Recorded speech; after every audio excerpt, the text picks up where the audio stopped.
It is your prisonplanet.tv memberships that fund so much of what we do here on this operation. And then we're more than happy for the TV show after it's aired live, then be leaked out onto the web to tens of millions of people. That's our goal.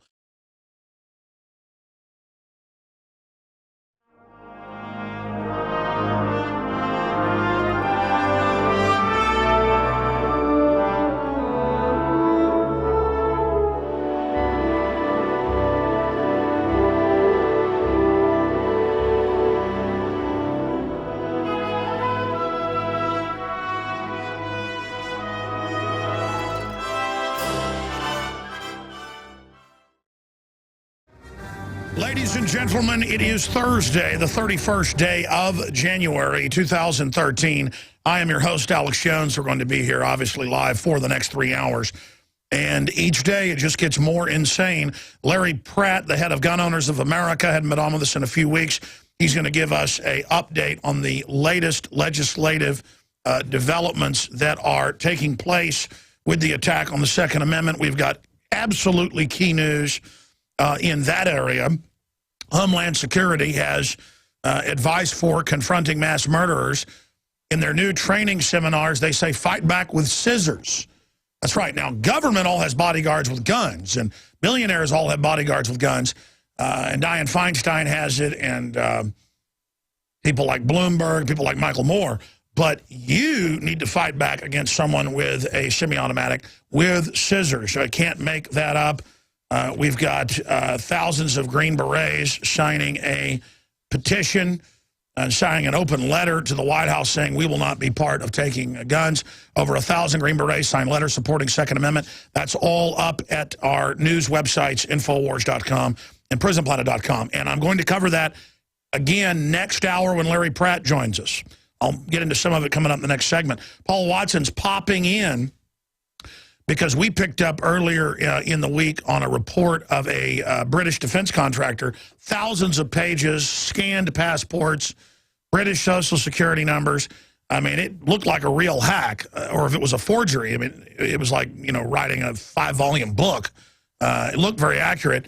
And the company's come out and said, yes, it was a real hack, but somebody inserted a few emails claiming that we were getting offers to help stage a chemical attack there in Syria, to be blamed on the Syrian government. Well, that fits in with Israel saying, if we think there's any nerve gas, we're going to start attacking government facilities because we're worried about rebels getting them, rebels backed by the West. And there's even a Libertarian Party blog out today saying Israel and the Syrian opposition, strange bedfellows. Because then, as you know, Israel launched a bunch of airstrikes on facilities they claim were transferring nerve gas to rebels. I mean, the last thing Assad would ever do, who has no history of aggression to outside countries, would be to use or give rebels nerve gas. I mean, that's the pretext to attack them, and they've said that. This is all a setup. This has been ongoing now for quite some time. 23 months or so that the West has been funding Al-Qaeda as the leadership and several other jihadi groups out of Saudi Arabia, Qatar, and a few other nations against that country. And they already, of course, handed Libya over to Al-Qaeda. I mean, this is just unprecedented to have the United States, NATO, France right at the head of it, and now Israel openly involved trying to knock out the Assad regime, and then Al-Qaeda will come into command. And then meanwhile, they're saying everyone will be fully groped by the TSA at the Super Bowl, and they're running checkpoints on highways and roads in every major city, including Austin now, as of last week, saying because of Al-Qaeda. I mean, it is just absolute balderdash. And they're now converting over from saying, well, it's for Al-Qaeda, it's for conservatives, libertarians, constitutionalists. So we are living in a Twilight Zone world. Russia concerned with Israeli attack in Syria. Reportedly, a Russian MiG then went into some Israeli-controlled areas until warned off. Syria, Iran threatened consequences for Israeli strike. Israel jet blast arms shipment inside Syria. That's what the Wall Street Journal just goes with this as if it must be true. This is a new level of brazen bizarro-ness by the ruling establishment globalist. We'll be right back, ladies and gentlemen. Big transmission lined up. Ladies and gentlemen, you have got it. Frontline seats to the open birth of a planetary fascistic world government that uses socialism at the grassroots to basically enslave the population like flypaper, while an international global fascist elite writes the world laws and exempts themselves from taxation and regulation designed to impoverish and destroy middle classes worldwide. The ancient enemy of all oligarchs, corrupt kings, and criminal syndicates is the independent yeoman farmer that Thomas Jefferson talked about being the key to any free society. The free, middle-class, independent yeoman farmer has always been the enemy of tyranny. The yeoman farmer in the last 150 years, since the acceleration of the Industrial Revolution, is the middle class, is the shop owner, is the business owner, is the small factory owner, is the restaurant owner. But still, the farmer is the #1 enemy. That's why you've seen programs to bankrupt and annihilate the family farm now that is incredibly rare. Okay, just want to lay out the battle plan of the globalist here. World government is being openly announced again as the solution to all our problems. We're going to get into that. Incredible Second Amendment development news, some good news, some bad news, some ugly news, and a lot of news in between. That is all coming up today as well. Larry Pratt hadn't been on in a few weeks, head of Gun Owners of America. We'll get an update at the start of the next hour. Constitutional lawyer, Ron Paul's chief legal advisor to Congress, Bruce Fein was going to be on yesterday. He got stuck in court on an important matter. He'll be joining us today, had been on in about 4 months, to chart the incredibly draconian developments that we've seen just since he was last on, I guess about 3 months ago. So that is coming up as well. Just bizarro announcements by Homeland Security on the Second Amendment. Here's one of them. Homeland Security has advice for confronting mass murderers: scissors, not firearms. You can't make that up. We got a link to that New York Post article up at Infowars.com and PrisonPlanet.com. Obviously, we're also going to get into a story out of ABC News that when I saw it, I instantly thought of Spaceballs, where they have the canned air, the president of the planet Spaceball, and he's telling the media, oh, no, there's no air shortage, don't worry. And then he opens a can of air. They're now selling cans of air in Beijing because the air has never been this bad except in 1954. Now, again, folks, the jet stream of China blows right across the Midwest and dumps in over the United States. And that's why people are sick all over the Midwest, okay? There's major university studies on it. I'm going to pull them up again and do a report on that soon because the media is not picking up on this. They're saying we've got to shut down basically everybody's cars, factories, you name it, that are totally clean in many cases because the particulate is going off the chart from the worst area is from about New Mexico over to Mississippi, and then right up to as far north as Chicago. That's where that main jet stream dumps in. It comes into about 1,000 feet over mainland China. And if you look on the globe, we're lined up with China. The Midwest is.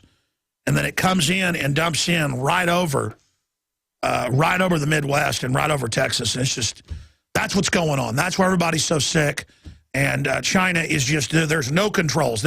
I saw an article where their biggest river was bright red the other day. It was so toxic. Every week, a major river set on fire. There's hundreds of riots a week by the people rebelling. There's suicide nets being put up at hundreds of factories.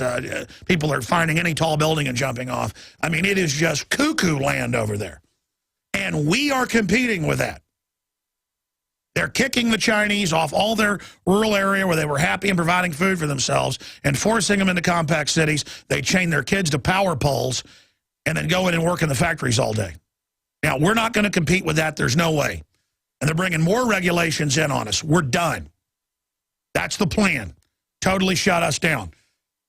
Now, all of that, and I'm going to get to it after Paul Watson leaves us at the bottom of the hour, all of that pales in significance to something right out of biblical revelation, right out of the Bible, where you've got Russia that's described by the ancient name and Syria, described by its ancient name, Syria, in a war with Israel.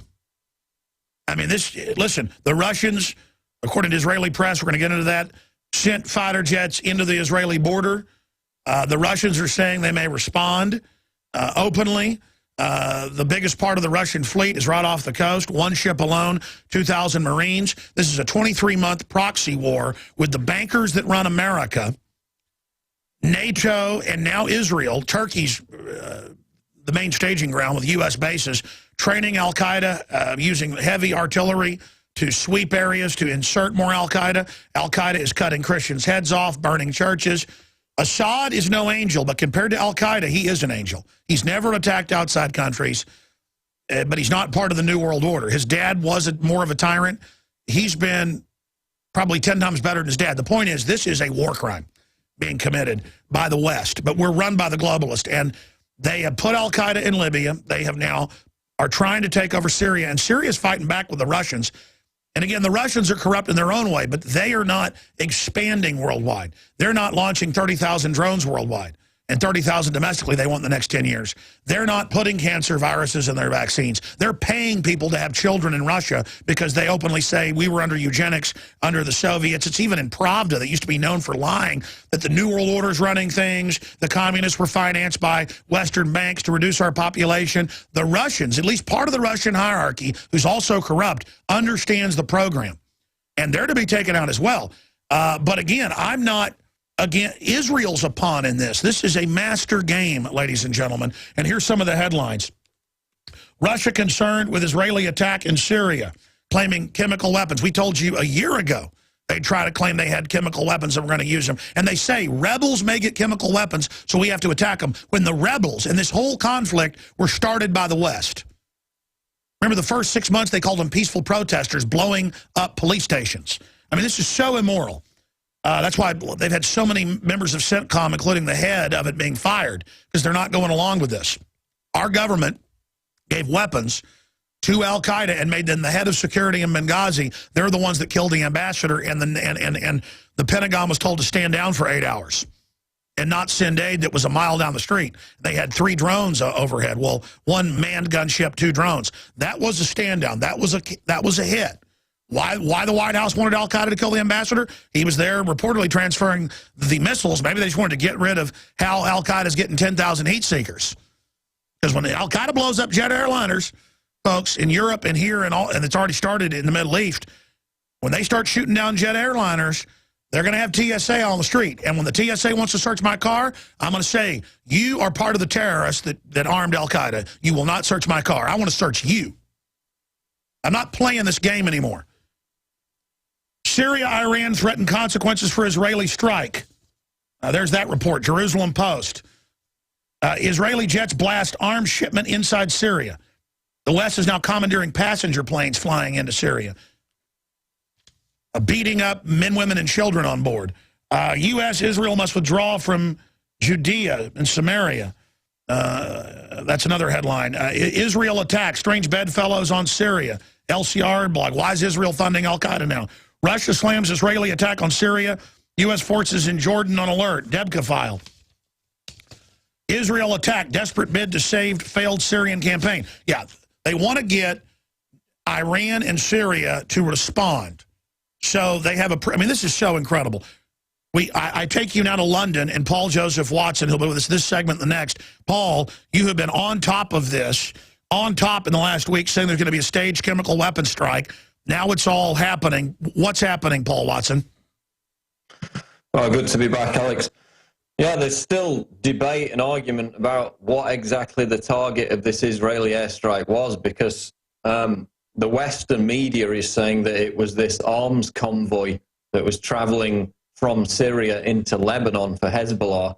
But the Syrians are saying that the actual target that was hit was a weapons facility in a place called Jamraya. Not sure about the pronunciation. And Debka file that's basically Mossad is saying the same thing. But the 2 targets are far away from each other. The supposed weapons shipment was on the Lebanon border, whereas Jamraya is near Damascus. So it's a completely different geographical area. So Israel hasn't even admitted that they've committed any kind of airstrike so far. It's multiple, by the way. Are saying that it was a weapons facility, and that it turns out that this facility is engaged in long-range missile research.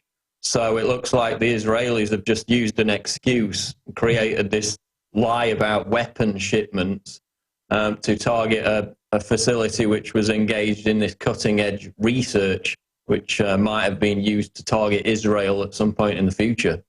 And bottom line, we have the spectacle of 23-month attack by the West with al-Qaeda, and now even the LCR blog, the libertarians are saying, why is Israel helping al-Qaeda? Well, it's amazing, isn't it? Because we had this story come out a couple of hours ago, Syria may respond to Israeli airstrike, says ambassador. And everybody's freaking out because they might defend themselves, they might fight back.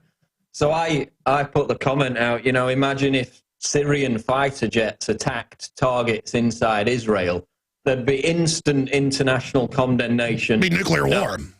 Yeah, I mean, Obama couldn't send the F-16s to bomb Syria quick enough, could he? No, they'd nuke them. They'd nuke them.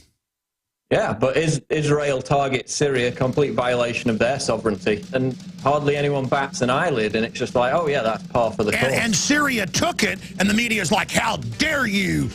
We bombed you. That's violent what you did. I mean, it's just la-la land level. La-la land. Stay there. I want to get in when we come back to this report you put out that got picked up all over the world concerning this now admitted hack of a British defense contractor.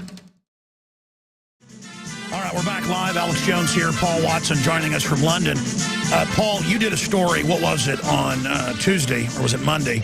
Well, break that down. They got picked up by a bunch of British newspapers like the Daily Mail. They didn't do a retraction. They just pulled the whole article, yesterday, when the British defense contractor that you contacted on Monday, for a comment, finally responded, but to the Russian national news, saying, look, we did get hacked, the thousands of pages of documents, scans of passports. That's why we said it looked like a real hack. But we pointed out could be that somebody inserted fake stuff into the hack. They're saying the emails where they're discussing a staged chemical event, which has been discussed by the news everywhere, that they were contacted by Qatar to be part of this, and that they had said, no, we don't want to be part of it. Now, again, sounds like something the Russians would do. Hack it, then add BS to it. Or it could be real. Paul Watson, describe what was in there, the plan to stage a chemical attack, and then blame it on the Syrians, because that fits into everything we saw lining up this week. Well, I mean, for months we've been tracking this plan to stage a false humanitarian crisis, a chemical weapons attack, because Obama, Francois Hollande, all the NATO people have made it clear on several occasions that is, quote, their red line on direct military intervention in Syria. So that's all they need to justify it in their eyes. So we were tracking it for 6 to 8 months before this all came out. And then at the end of this last week, it was a German hacker that hacked into Britam Defense, which is basically a defense contractor. In their denial that these emails were real, they claimed they were merely a commercial outfit. Well, if they've got information about their activities in Iran, and that was only commercial, then that would be illegal, because it's illegal to do business in Iran. They've got mercenaries in Iraq. They work directly with British special forces. So their claim that they're only a commercial company that advises people smacks of dishonesty, to my mind. But yeah, they left it simmering for days. This email communication supposedly between the founder and the business director of this Britam Defense Organization, which talked about the Qataris proposing a deal which was, quote, approved by Washington to basically deliver a chemical weapon to Syria that was similar to the ones that Assad has. And the implication was obviously to blame it on the Assad government. So they came out, they let it simmer for days. They came out yesterday to Voice of Russia, because it was a big story in Russia, and said basically, yes, we were hacked. All these documents, PDF files, Word documents, scans of passports, they're all true. But these emails are false, they're hoaxes. And it is a potential that they are hoaxes because the timestamps on 2 of the emails are the same. The dates are different, but the timestamps are exactly the same, which leads you to wonder, why would a hacker go to all that trouble and then leave the timestamps the same and leave a red herring for people to later discover that it was a hoax? So whether it was, the hack was not a hoax, it was genuine, and there's a lot of documents in there. But they're saying now that the emails were a hoax, and that's probably why the Daily Mail pulled it. But as you said, they should have just issued a retraction. I mean, we added to our story the denial by Britam that the emails were real. But it's, you know, it's very interesting. Paul, I mean, this is so over the top. I don't even have words to describe how insane it is to have the whole world, including Israel, ganging up on Syria, who's done nothing to massacre Christians and Muslim minorities, to put al-Qaeda in. And they've taken about 1/3 of the country and shoot mass rally videos where they say, we blew up your towers, we're going to attack America after Syria. And then the government, you know, stages Benghazi and kills the ambassador.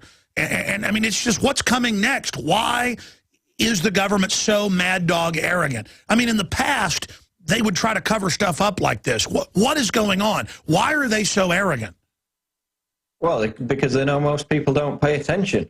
I mean, when they came, they're trying to differentiate the terrorists like al-Nusra, the al-Qaeda groups that have killed US troops in Syria, and the rebels, like they're different organizations. When, as soon as the US designated al-Nusra as a terrorist organization, the 29 other Syrian rebel groups immediately came out and pledged their allegiance to al-Nusra. So they were saying, yes, we're with the terrorists. And then, as the New York Times admits, al-Nusra, the terrorist group, coordinates all the bombings, leads all the rebel groups. It's the commanding force in Syria. So you can't differentiate it and say, oh, we need to go into Syria to get al-Qaeda in support of the rebels, because the rebels are al-Qaeda. They're all basically one group. They pledged allegiance to each other. All right, Paul, stay there. Do 5 more minutes with us. Coming up, we're going to break down the unbelievable new attacks on the Second Amendment and other bizarro behavior by the kleptocrats who openly have introduced bills at the state and federal level that are the main bills, and in the Feinstein case, where the government officials, not servants, are all exempt and can have whatever guns they want, but we've got to register ours and turn them in if the ATF feels like it. I mean, just absolutely incredible. And it doesn't really translate well on radio because it's visual. But MSNBC has been caught again, just like with Trayvon Martin, and they're getting sued, where George Zimmerman in the 911 call is like, okay, the guy's looking around, walking around by cars. What's he look like? Looks like a teenager. You've heard the tape. He's wearing a hoodie. He's walking around. And then they ask him, well, what color is he? Looks like he's black. Well, they edited it to, yeah, there's a guy walking around, looks like he's black. And then went on and said, looks like he's black. Can you believe the racism of this cracker? They now say that all the time on MSNBC. Cracker, Southerners are trash, white people are bad. And it's white people saying this. Chris Matthews and Carlos Watson and that woman yesterday said it. What's her name? Finney? Yeah, these crackers, you know, these old crackers. And you even got Jindal, you know, the Republican governor going, yeah, these old white men are the problem. I mean, again, you're like, well, wait a minute. I mean, whites have intermarried, totally embraced political correctness, you know, agreed that we're the worst people on earth. And now we're told we're the cause of all folks. It's racial division. The system wants racial division. And so this will make white people very racist and very suspicious because they haven't been racist or suspicious. Believe me, I'm white, folks. I know, okay? I grew up in the supposed South, okay? Whites totally bought the full guilt deal, even though, you know, young whites had nothing to do with any of this stuff. There's been all sorts of oppression throughout history. They give a victim identity to the system. They give a victim identity to impoverish and control and manipulate, quote, minorities, so they're under government control. While their future is being destroyed, whites are being destroyed. We're all being destroyed by the New World Order. We're all having our power prices increased. We're all having our payroll taxes go up. We're all having the Social Security money stolen. We're all being screwed. But meanwhile, CNN and MSNBC are saying, cracker white people, Southerners. Well, Al Sharpton, we got to overcome the white Southerners. I mean, it is, folks, if white people talked like this, it would be the end of the world. But now they go, support gun control, you're racist. All right, here's my guns. Support socialism and death panels, you're racist. All right. Support aborting black babies, you're racist. All right, all right.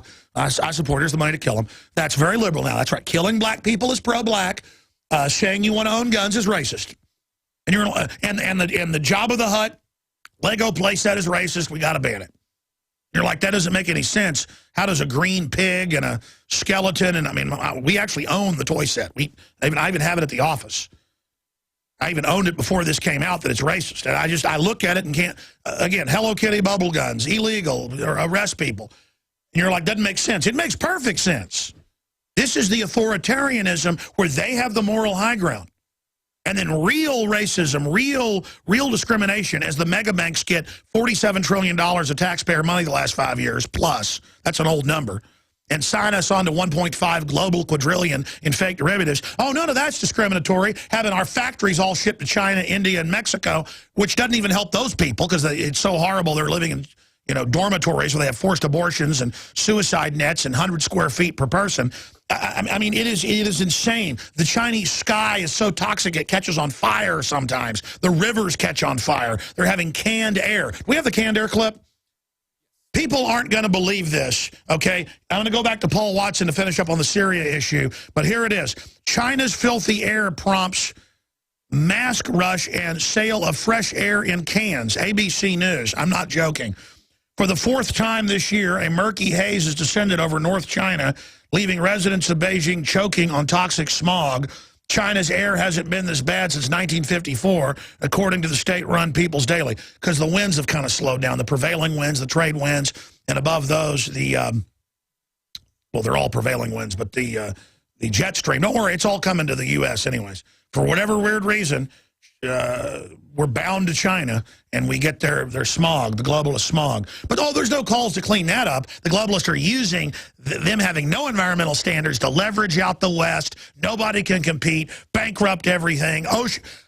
I talk to Austinites every couple days. I ran into a guy last night just getting gas where he's got a kombucha microbrew, very popular. I've actually heard of it. Well, he's actually connected to one of our graphics people. That's how he knew me. But and he's had to move out to Hayes County because Austin would not let him. Would not let him. I'm going to say that again. Would not let him make kombucha in Austin. They just harassed him. You can't build anything in Austin now unless you're an insider globalist. We're the model of this whole country. Just like the Jersey coast, nobody's allowed to rebuild but insiders. They're saying you can't rebuild Gen 21. Sell your property out for 10 cents on the dollar to big guys if you want. Old family-owned little motels and hotels, one of the most popular destinations on the East Coast, very beautiful Jersey coast, one of the best things about, you know, New Jersey that people run down and talk bad about all day. Jersey coast is pretty nice. You know, they got shows about it making fun of it. But the point is that you can't operate. Ted Anderson moved out of Minneapolis because of the code enforcers harassing him. I mean, it's a radio network. And it's guys on the phone, you know, brokers selling gold and silver. So he moved to St. Paul. They harassed him out of there. I mean, every time I talk to Ted, he's got some state agency in his office. He says, it's not just me. Minnesota's one of the worst. He says, it's everybody. Then he bought this big house that had been up for sale for years that nobody could get near an industrial park. And they said, don't worry, we're going to give you the permits for this to be a business. Go ahead and move in. He buys it. He fights them for 4 years. They harass him. They basically shut him down. He moves. Now they're saying, we're not going to stop. You can't have a business. We're not going to let you sell it as a house or a business. He goes, what do I do with this big, giant house? You know, before I had an office park. They go, hey, do whatever you want, and actually laugh at him. They want to destroy us. They've been given the orders. You understand? It's called Agenda 21. It's in other big sociological papers we've broken down for 15 years. Bankrupting us is the goal. It is the goal. They don't want tourism. They want nothing. I was reading the other day. I was told about it a year ago by Michael Zwerling that owns 2 stations we're on out in California, MZ. But then I actually saw it in the news where NOAA, the weather service, has now got guns, and they go out and arrest surfers if they get within 50 yards of a whale or a seal or anything. And they're like, Well, wait, tourists are coming here to surf. They're like, we're arresting everybody. They just go and arrest dozens of people every day right off the coast right there in the area that he's in. I'm just ranting. It's just a total takeover, okay? I mean, I'm down there at Big Bend watching illegal aliens go back and forth all day and ride horses on both sides. Border Patrol does nothing. They're ordered to stand down. And I watch the park rangers who I'd say hi to them, and they would literally not talk to me. I shot a video about this. One guy, I said hi, and he goes, "Urgh." He was like a big, huge guy. And he actually went like Hulk Hogan, "Urgh." And then I ran into other people who said, man, we ran into this guy, and I described him. They go, yeah, that's him. And they go, yeah, we talked to him, and he went, "Urgh." So imagine, hey, how you doing? Urgh. So, and then I'm down there at the hot springs. I'm going back to Watson, right on the Rio Grande, watching the illegals go back and forth. We have video of this. We're finally going to premiere on the nightly news tonight, because we've been so overwhelmed with more hardcore news. And we got people on horseback riding back and forth, broad daylight, and the Border Patrol is there with the park rangers. I'm sitting there in the natural hot tub by the Rio Grande, just absolutely gorgeous. And I feel somebody looking at me, and I look up. There's about 15 people in this big hot tub, and there's a park ranger staring right at me like he wants to kill me.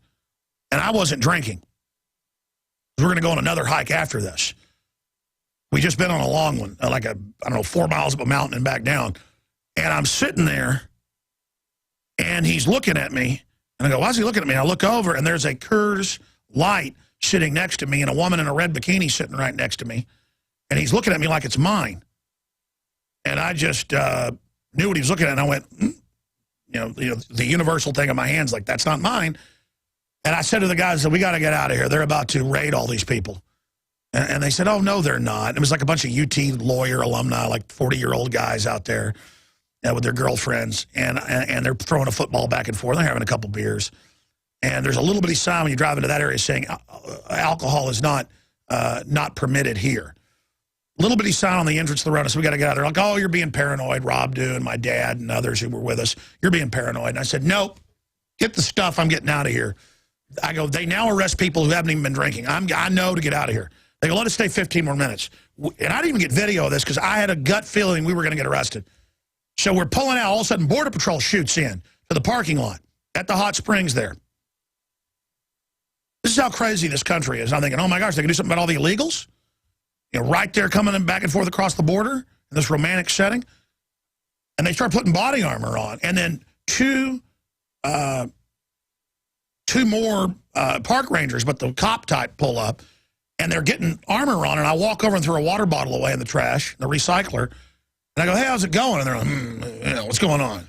And I'm like, okay. And then I hear them talking. They go, all right, I got my tickets ready. You going to back me up? And they're like, yeah, we're ready to back you up. And they proceeded. And again, I was on my vacation. I mean, usually I would have done something. I can't handle this anymore. I'm like, let's get out of here. And dude's like, I'm getting the GoPro out. I mean, I brought a camera. We'll tape it. I'm like, no, I just can't handle it. We got some of it on. I just can't handle it anymore, man. You can't go anywhere. And by the way, there were illegals just crossing. I talked to locals. They said at night, hundreds come across there and get picked up by coyotes. The Border Patrol's obviously all paid off. That's come out on record.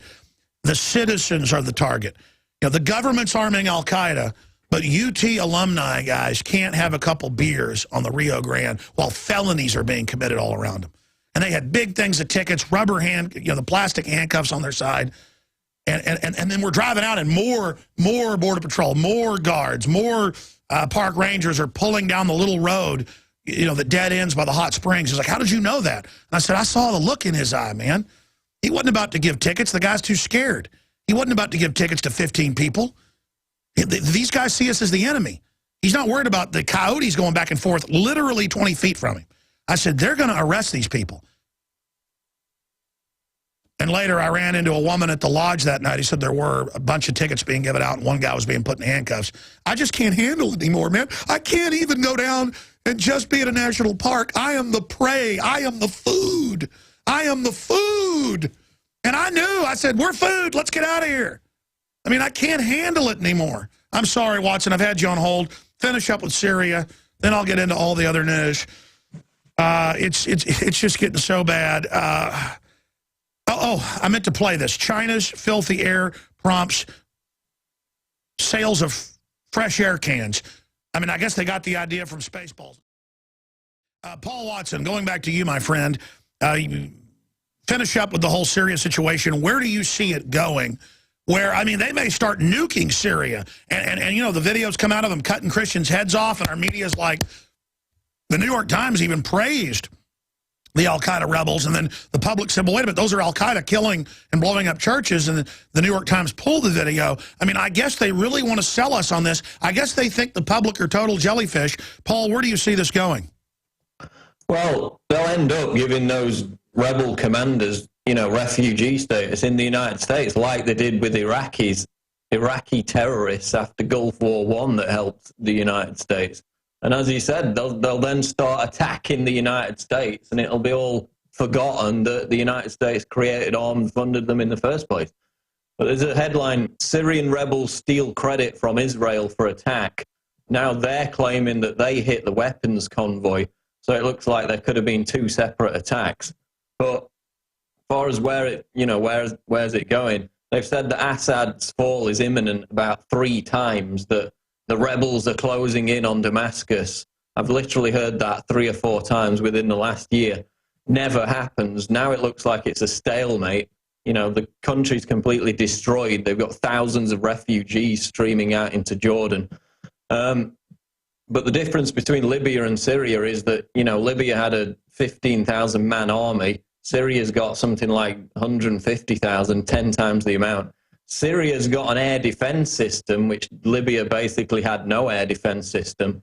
But if this actually happened, this incident today, and Israel's flown a fighter jet all the way nearly to Damascus and bombed a weapons facility, then how good are Syria's air defenses? Not very good if, you know, they can penetrate them with no resistance whatsoever. So that might be a test case for Obama now to send in the drones and for the fun to begin, because obviously that was their main concern, that Syria's air defenses would be too strong. And they will actually get on the news and say, how dare the Syrians not nuke themselves? I mean, if the Syrians don't march all their kids out to al-Qaeda and chop their heads off, they're bad. I mean, how immoral has the West become that they're doing this publicly, Paul? What do you predict's coming? I think, as the Brookings Institution report from March 2012 said, the perfect opportunity for them would be a massive humanitarian crisis, which is already happening, but I think they're going to stage some big event. They've already said they're going to do it, whether it be chemical weapons, you know, babies thrown out of incubators or whatever, some fake prison camp, like the fake Serbian death camp that never existed. They'll try and fake another stage humanitarian crisis, and that will be presented as the final straw, and then the fun will begin. Incredible. Incredible. You heard me rant about all the stuff that's happening. It's not even the tip of the iceberg. Homeland Security is officially saying everyone should have scissors in their office or school in case there's a mass shooter.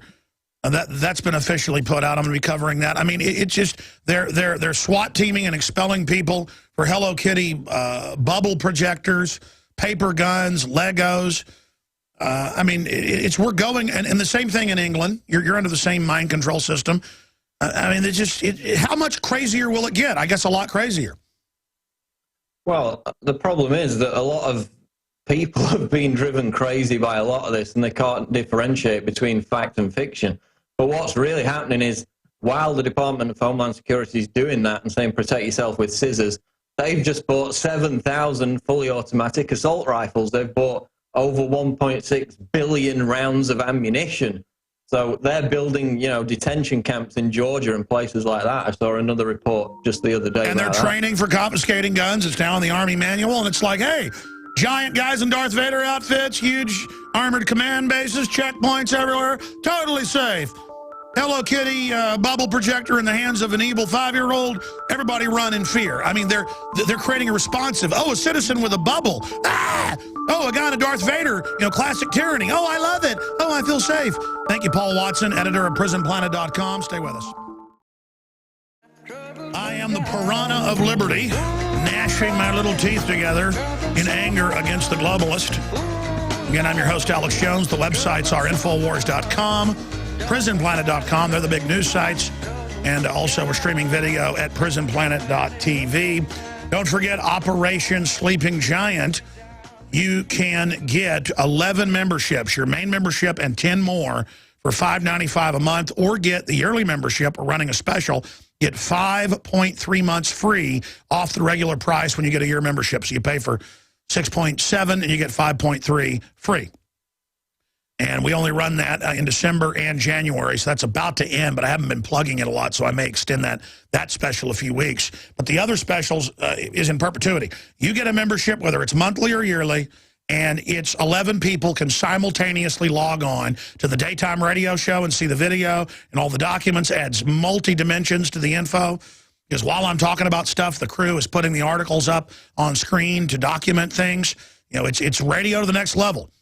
And I've been doing this 17 years, adding the video and things for about 10.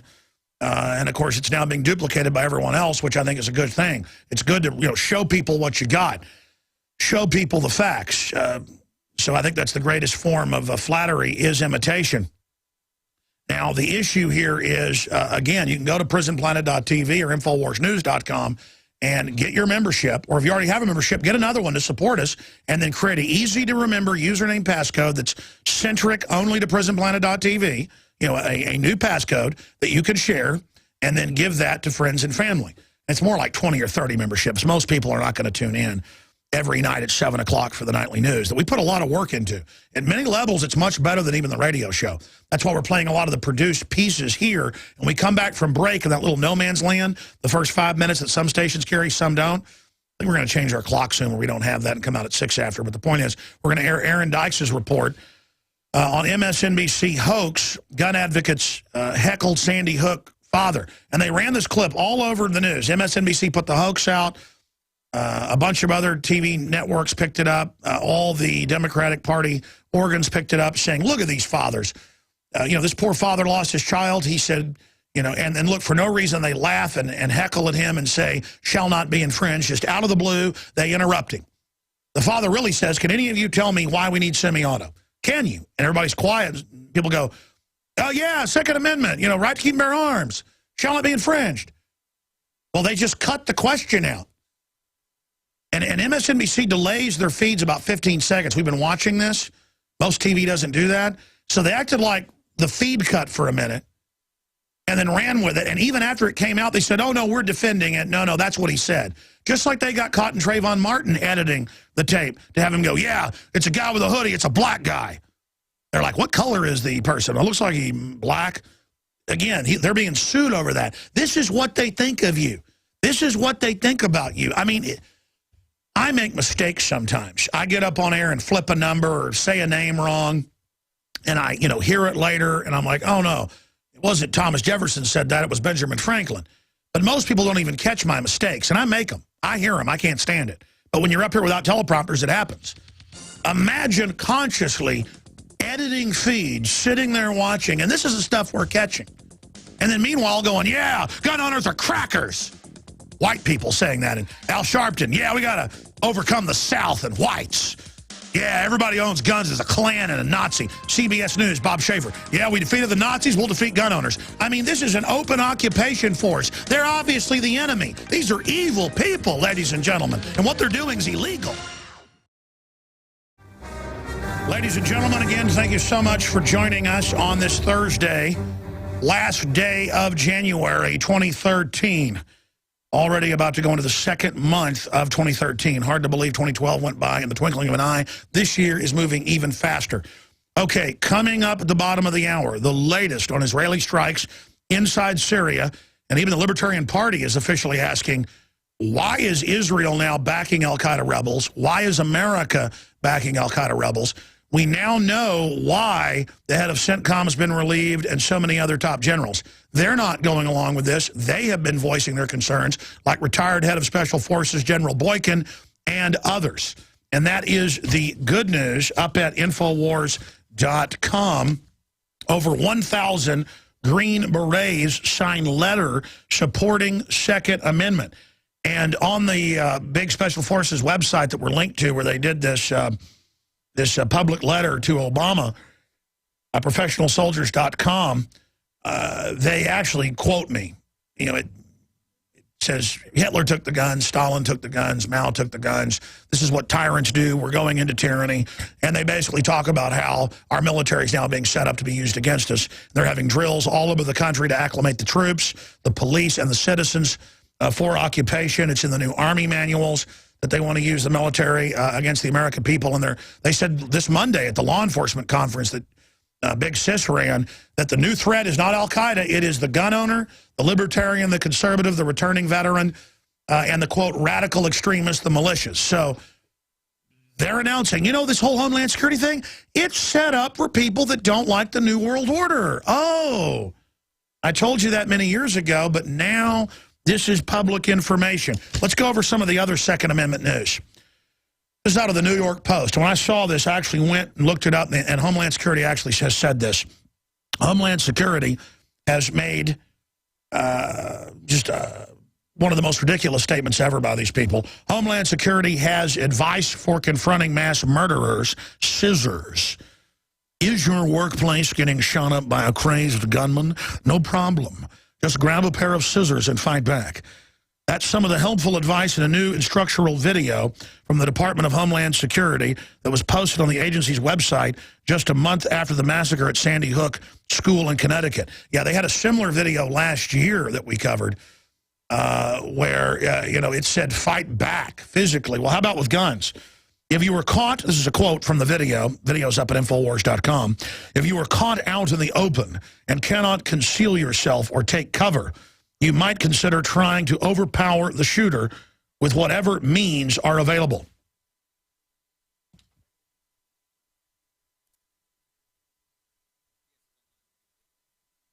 Says the narrator in the video, which shows an office worker pulling scissors out of a desk drawer. We're going to show you and play the audio of that video coming up here in just a little while. But again, it's up at Infowars.com.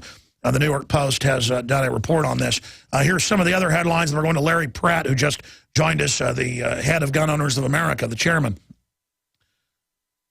Arizona Senate panel passes bill barring enforcement of federal gun measures. So some good news. Wyoming House approves bills exempting state from federal gun control measures. Yeah, the state's getting legally let illegal aliens run around above the law. How about they just let the Constitution stay in place and actually follow their oath? See, the oath means null and void stuff that's unconstitutional. That's why we have juries, too, to judge the facts as well as the law. Doesn't matter if the judge says the law says this, put him in jail, I order you. That judge is a tyrant fraud in a black robe. Here's another one. Super Bowl fans to face mandatory TSA pat-downs. They've got those going on in Austin now on South Lamar. You're not touching me, by the way. I'm done. Over 1,000 Green Berets, mentioned that. Doctors kill 2,450% more Americans than all gun-related deaths combined. Great article by Mike Adams from naturalnews.com up at prisonplanet.com right now. And again, vast majority of gun owners would defy ban. Poll shows, yeah, New Yorkers are going public, saying, I'm not turning my guns in. Gun shop owners are going public. They're going public. People say, don't go public. Why, they'll get you. You'll be on a list. Good.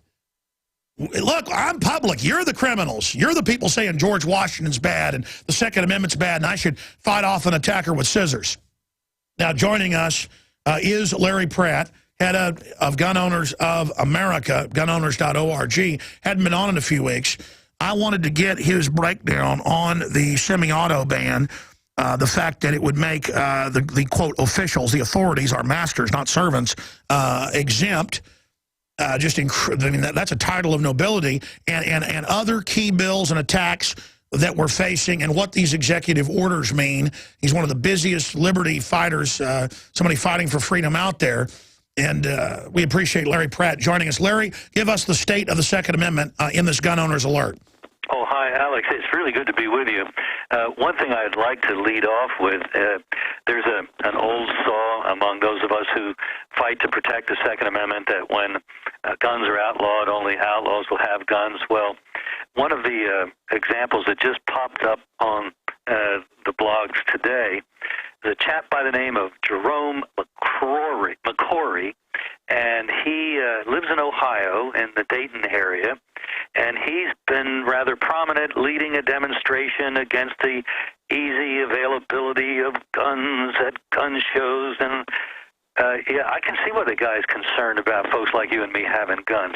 He's a convicted rapist. Jerome McCory, the face of the anti-Second Amendment crowd. So I just had to share that. Sometimes reality is just, who can make it up, right? Anyway, to the question of the bans, I think it's pretty clear, even from the hearing yesterday in the Senate, the Senate doesn't have the votes to ban neither guns nor magazines. I think, I think it's actually a more sinister point of attack against us, is to make universal the background check. That way, if you can't even give to your neighbor, sell to your neighbor, give to your son, without going to a dealer and giving the dealer all that information for the background check, there's absolutely no way that we should be trusting the government with that information. Well, it's de facto registration. I went and bought a 50 cal Barrett a few months ago, and the whole thing was in a computerized form.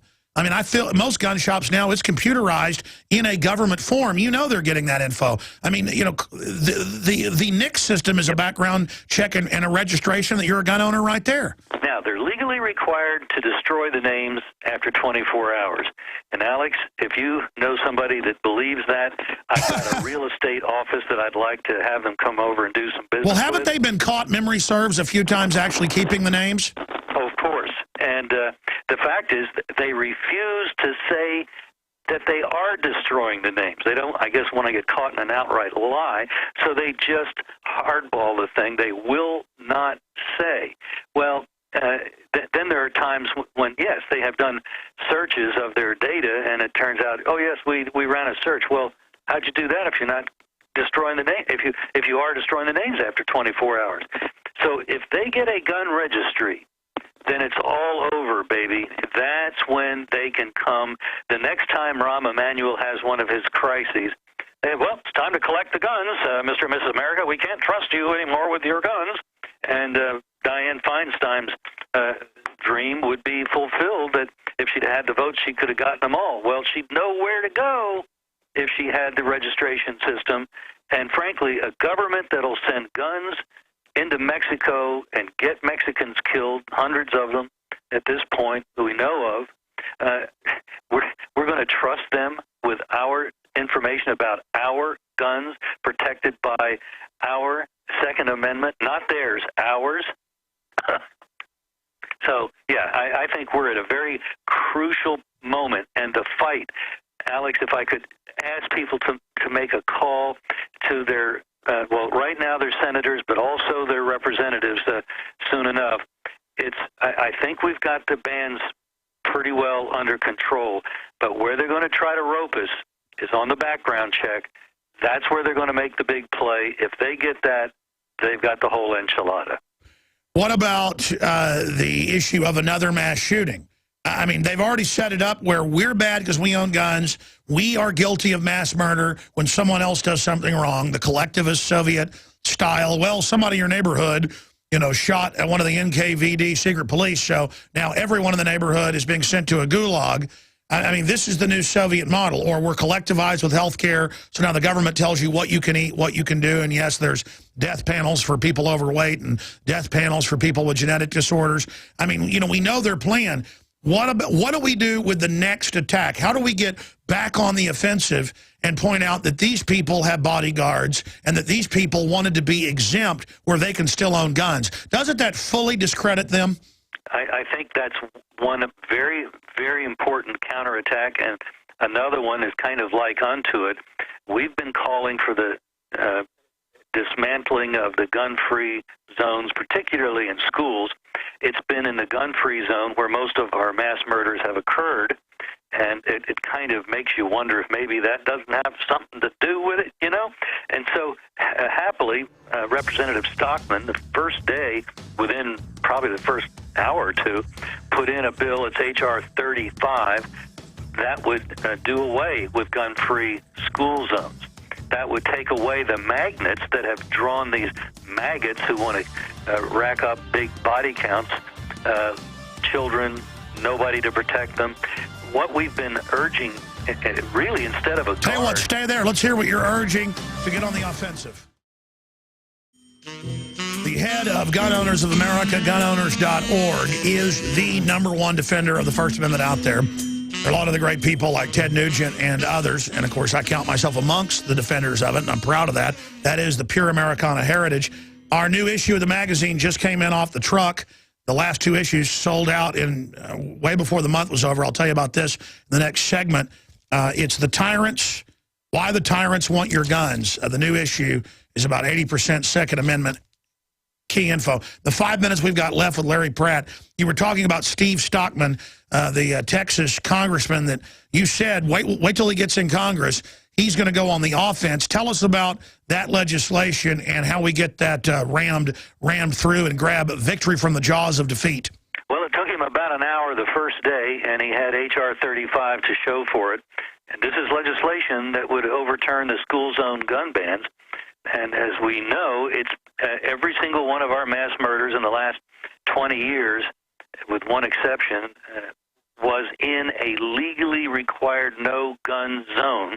And it just kind of makes you wonder if maybe these dirtbags don't have that figured out going in. So we got to get rid of them.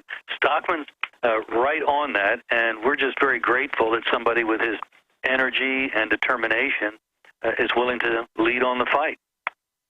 Now, President Obama, as you know, last Sunday came out, and we played the clips here, and I'm sure you saw it. He said, look, gun owners need to listen to me a little more carefully. I support the Second Amendment. I love to skeet shoot. It's in the news today. He's never gone skeet shooting except for one photo op. It's kind of like his clip of saying, I'll never come after your handguns, your rifles, your shotguns, your semi-autos, none of it. So the incredible disdain and lying, how he tries to play possum with people. And we've also seen the red coat, Piers Morgan, say, oh, I've lost the gunfight. I've seen them play possum more than once. I mean, we know what the bills do. What do you make of this double game where they go, we don't want your guns. We've just introduced all the bills to do it. Meanwhile, Schumer and all of them are saying, we need to lean on gun manufacturers and retailers not to sell semi-auto. I've now talked to 3 separate gun dealers.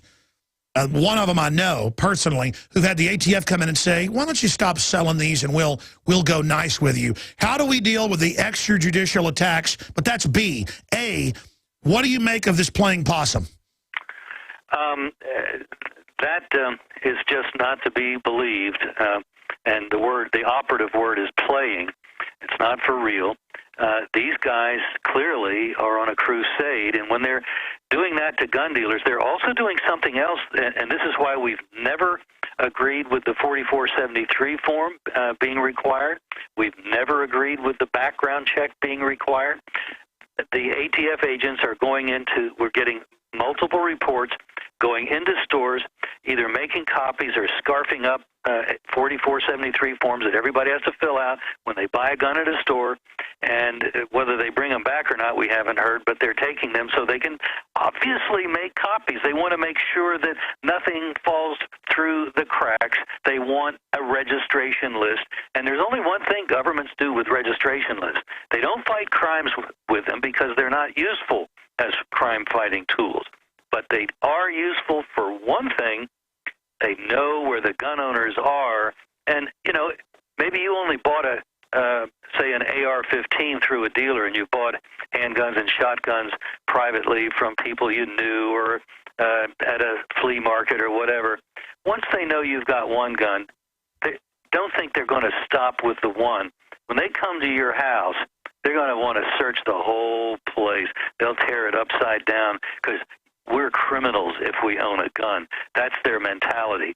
We must stop this drive for a universal background check. Alex, that is going to be the gunfight of 2013, whether or not they can complete their grab for every gun owner's data through the instant background check for everybody. Even if it's father giving a gun to a son, they're saying, oh, that's got to go have an instant background check. Yeah, really. Larry, are you getting intel on the same thing that I'm hearing, that they're I mean, we know Schumer said, let's go lean on the gun dealers and make them not sell these. And that's public statements. He and others have said that. Are you getting the reports I'm getting that the ATF's saying, why don't you not sell these? We're getting all kinds of reports. The ATF seems to be in hyperactivity, such as they weren't even in most of the last 4 years. A lot of this stuff is now ramping up now that Obama has been elected, doesn't have to ever run again for any political office. It's pedal to the metal. This is going to be a tough fight because this guy doesn't play fair. He doesn't care about the Constitution. He doesn't care about federal gun laws. All he wants is to make sure that he can accomplish his socialist agenda, and grabbing the guns is a big part of any socialist agenda. Gunowners.org. You told me during the break you can do a few more minutes. I want to come back and ask you 2 or 3 more final questions. Larry Pratt coming back, and then the rest of the news. Monday through Friday from 11 a.m. to 2 p.m. Central Time, we are here live. I come back Sundays 4 to 6 p.m. with a live Sunday transmission because so much news always happens over the weekend. That broadcast has become incredibly popular and is on close to 100 AM and FM stations. And many of the affiliates we've gotten now are stations that pick up the Sunday and get great response, great ratings, and then they move us to nighttime rebroadcast, and almost every station then segues us to live during the day. Well over 150 AM and FM affiliates right now. Very, very exciting, and we're very, very blessed and thankful for all the listeners, the AM and FM affiliates out there, and our sponsors. Now, speaking of people we're thankful for, I've read that now the NRA had 250,000 new members in the first month of this year. Well, part of December into January, and then now it's over 350,000 new members. That's great, okay? But the NRA was founded by the federal government, and the NRA helped pass the 68 Gun Control Act. And I love Charlton Heston, interviewed him several times. He was even manipulated into supporting the 68 Gun Control Act. That's why he came out. That's why he came out so strong for the Second Amendment later, because he felt guilty about that, and he talked about that. Gun Owners of America's never sold out, never made mistakes, never backed down in their, 30-something years of history. They're the second biggest gun group. They're the group. We don't need to hear about NRA as being the only group that represents gun owners and is a default. We need to hear about gunowners.org. And Larry, I know you've gotten a lot of members. I know you didn't come on for this today, but we wouldn't probably have a Second Amendment if it wasn't for your organization and your members. So many times it's you guys that actually get the job done, and you forced the NRA to get more hardcore again. And I've got to say, the NRA has gotten better. You don't like to talk about the NRA. Can you briefly talk about the NRA? Talk about how many new members you've gotten and the history of this and where we are right now. And then I've got a few other questions for you. Well, we've had probably, I would say, could be a 20% increase in our membership. And the easiest way to understand the difference between the two groups is, and you alluded to it, the NRA was formed by Civil War veterans from the Union Army who were distressed about how poorly the Union recruits shot, many of whom had been Irish immigrants and probably didn't even know which end of a gun was which when they got drafted. And so the NRA was set up to make rifle awareness and practice more commonplace, so that if there were another war, or when there was, that the United States could draw upon a better trained pool of men. So they were set up to help the government. About 100 years later, we were organized, Gun Owners of America, to oppose the government, to oppose the gun control that was beginning to be a regular topic of discussion in Washington. And after the 68 Gun Control Act, and you alluded to the fact that the NRA really hadn't been very effective in opposing that, that was kind of it. Our founder, a former California state senator, decided we needed a group that was going to oppose the government. And so those two different founding motives really kind of carry through even to today. Well, time flies. So how long has Gun Owners been around? When was it founded? We're in our 35th, 36th year now. Yeah. We're really delighted to see the way the growth has come. In part, I guess. Well, for one thing, a lot of your listeners have joined. That's been over the years. That's been kind of noticeable. Somebody will say, "Oh, you must have done Alex Jones today." The numbers spiked again tonight when people go online. And then Piers Morgan, bless his British heart, did his fair share to increase our membership, and we're very grateful to Piers Morgan. I think I'm not quite grateful enough to form a fan club, but I do have to acknowledge that even though he didn't intend it, it has, I think, frankly, not only did he help our membership and the NRA's membership, but I think he provided what we may look back and say that was a pivotal moment when he started lecturing yours truly about how the United States ought to operate with that bloody supercilious British accent of his. That just kind of fills most Americans right up to the gag point. It certainly does. Well, gunowners.org, people need to go there and join, or at least sign up for the free email alerts that are absolutely vital. And again, I have seen you for years. I tried to get you to talk about the history of the NRA. You finally went at them both barrels, I don't know, about 6 years ago. And then they really have reformed themselves to a great extent.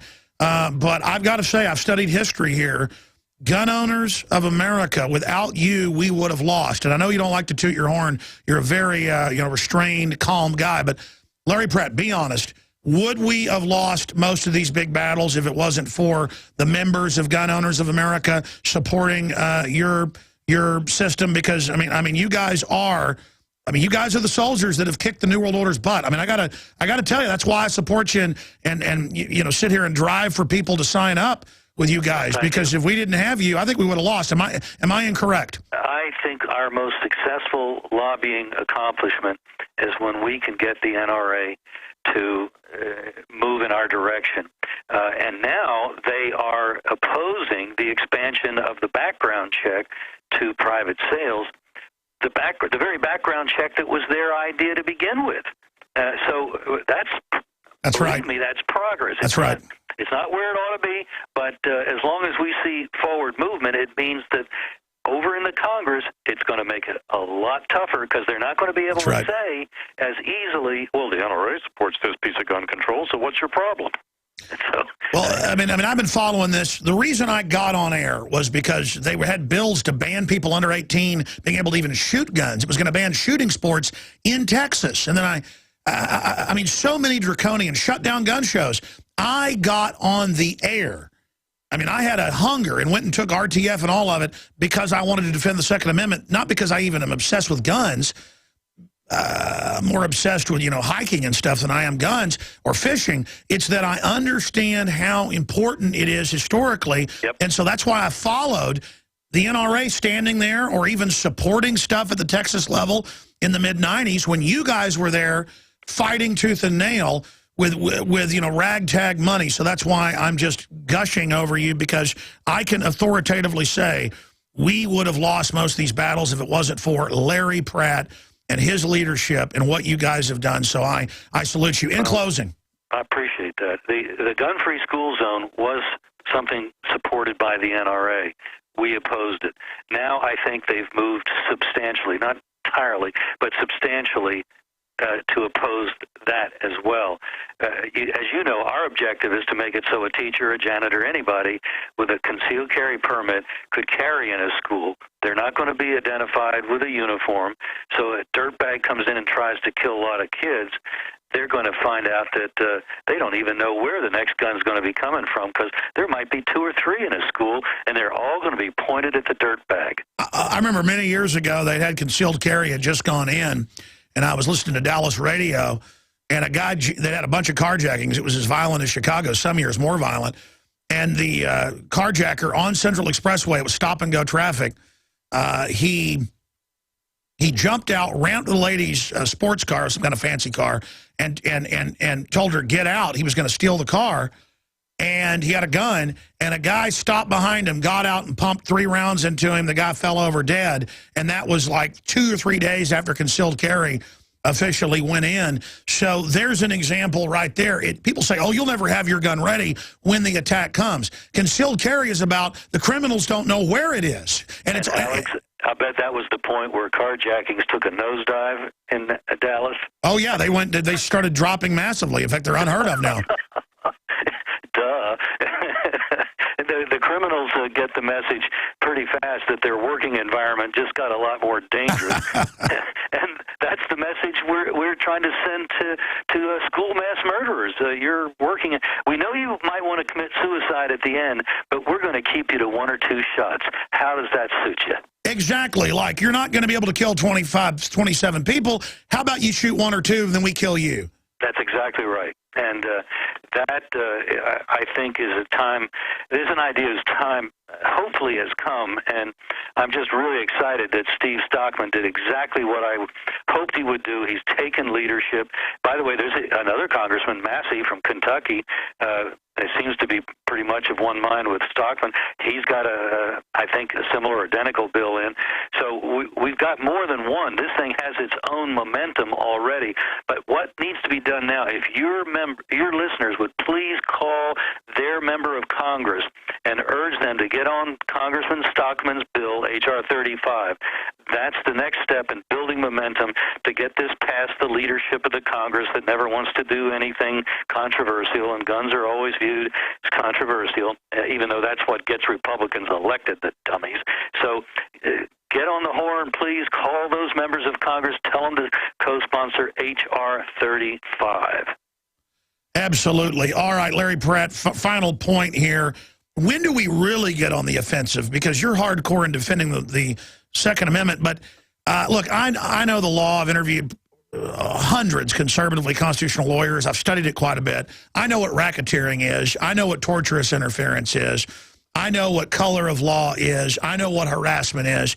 If I tried to just verbally get people to pressure a bank to say get rid of all of their customers that are gun owners, or if I tried to put pressure on a sporting goods store to not sell a particular product, and I did things and said things and talked about trying to withhold money from them and lobbying against them, that would be torturous interference. When you have the mob boss of Chicago, and we're on Chicago right now talking to him, Rahm Emanuel, and you've got the mob boss Bloomberg, and you've got the Villaraigosa, the mob boss of L.A., all these guys and the mob bosses of San Francisco saying disarm the American people, take the guns while they've got bodyguards, lean on the banks. And banks are saying we don't want gun manufacturers, we don't want gun dealers. Time Warner, all their violent movies, they're out there saying that we won't take gun advertising on any of our cable systems. I mean, they're really trying, like the Nazis first embargoed Jews and others. That's how the tyranny starts, not letting them have businesses or harassing them. I mean, this is criminal. One of the things that we can do to fight back, and that we've already seen a spate of bills go into a number of legislatures around the country, nullifying one and another, and sometimes many, anti-constitutional federal actions. And some actually say that they'll arrest a federal official who's trying to enforce an unconstitutional measure. Yeah. What we need then is to have a state or even a county in where a sheriff is willing to take them on, say, okay, in this bank, we love firearms manufacturers, and we'll be happy, assuming you got a good balance statement, to make you a loan. We'll be happy to do business with you. We'd rather you not be with Bank of America. Exactly. Just like Christians put the little fish on their company. I think people need to start advertising their pro-Bill of Rights, period. Pro-Bill of Rights would have a certified group, meaning you support them all, and have a little symbol of the gun on there. I think it's saying, welcome, America. I mean, America was born out of self-defense. Now, I want to play you a short clip and then let you go. Homeland Security has advisors running around putting out videos saying, don't have guns, have scissors. In a new training video, they're advising people not in federal buildings, they have guns, but other office buildings and things to have scissors to fight someone that comes to kill them with a gun. Let's play a clip of that. Hide you from the view of the shooter. quickly choose the best option. If you are caught out in the open and cannot conceal yourself or take cover, you might consider trying to overpower the shooter with whatever means are available. It shows scissors. To protect your hiding place, lock the door if you can. Okay, let's stop right there. Let's block the door, and then the person comes knowing they're all hiding and shoots them in a fetal position. Why not? Concealed carry holders statistically have dropped crime 49% in the last 20 years, FBI numbers. So we suggest you have a company shooting club to ensure that on the off chance, 1 in 10 million, that someone goes crazy, others are there to equalize their bad activity. I mean, that's what they should be saying, correct? Yes, and when they encourage many people in the workplace to be armed, they're really making it so that the person that might have, quote-unquote, gone crazy will just probably be able to restrain himself because he'll realize that that kind of crazy isn't going to go anywhere. Absolutely. And if you look at the MO of these guys, they love the helplessness of little kids and knowing no one can stop them. And on record, a lot of times they urinate on themselves when the police get there and kill themselves or wait to be killed. I mean, it's the same. They're always, the last 4 or 5 guys were all devil worshippers in a row. I mean, why aren't we profiling devil worshippers?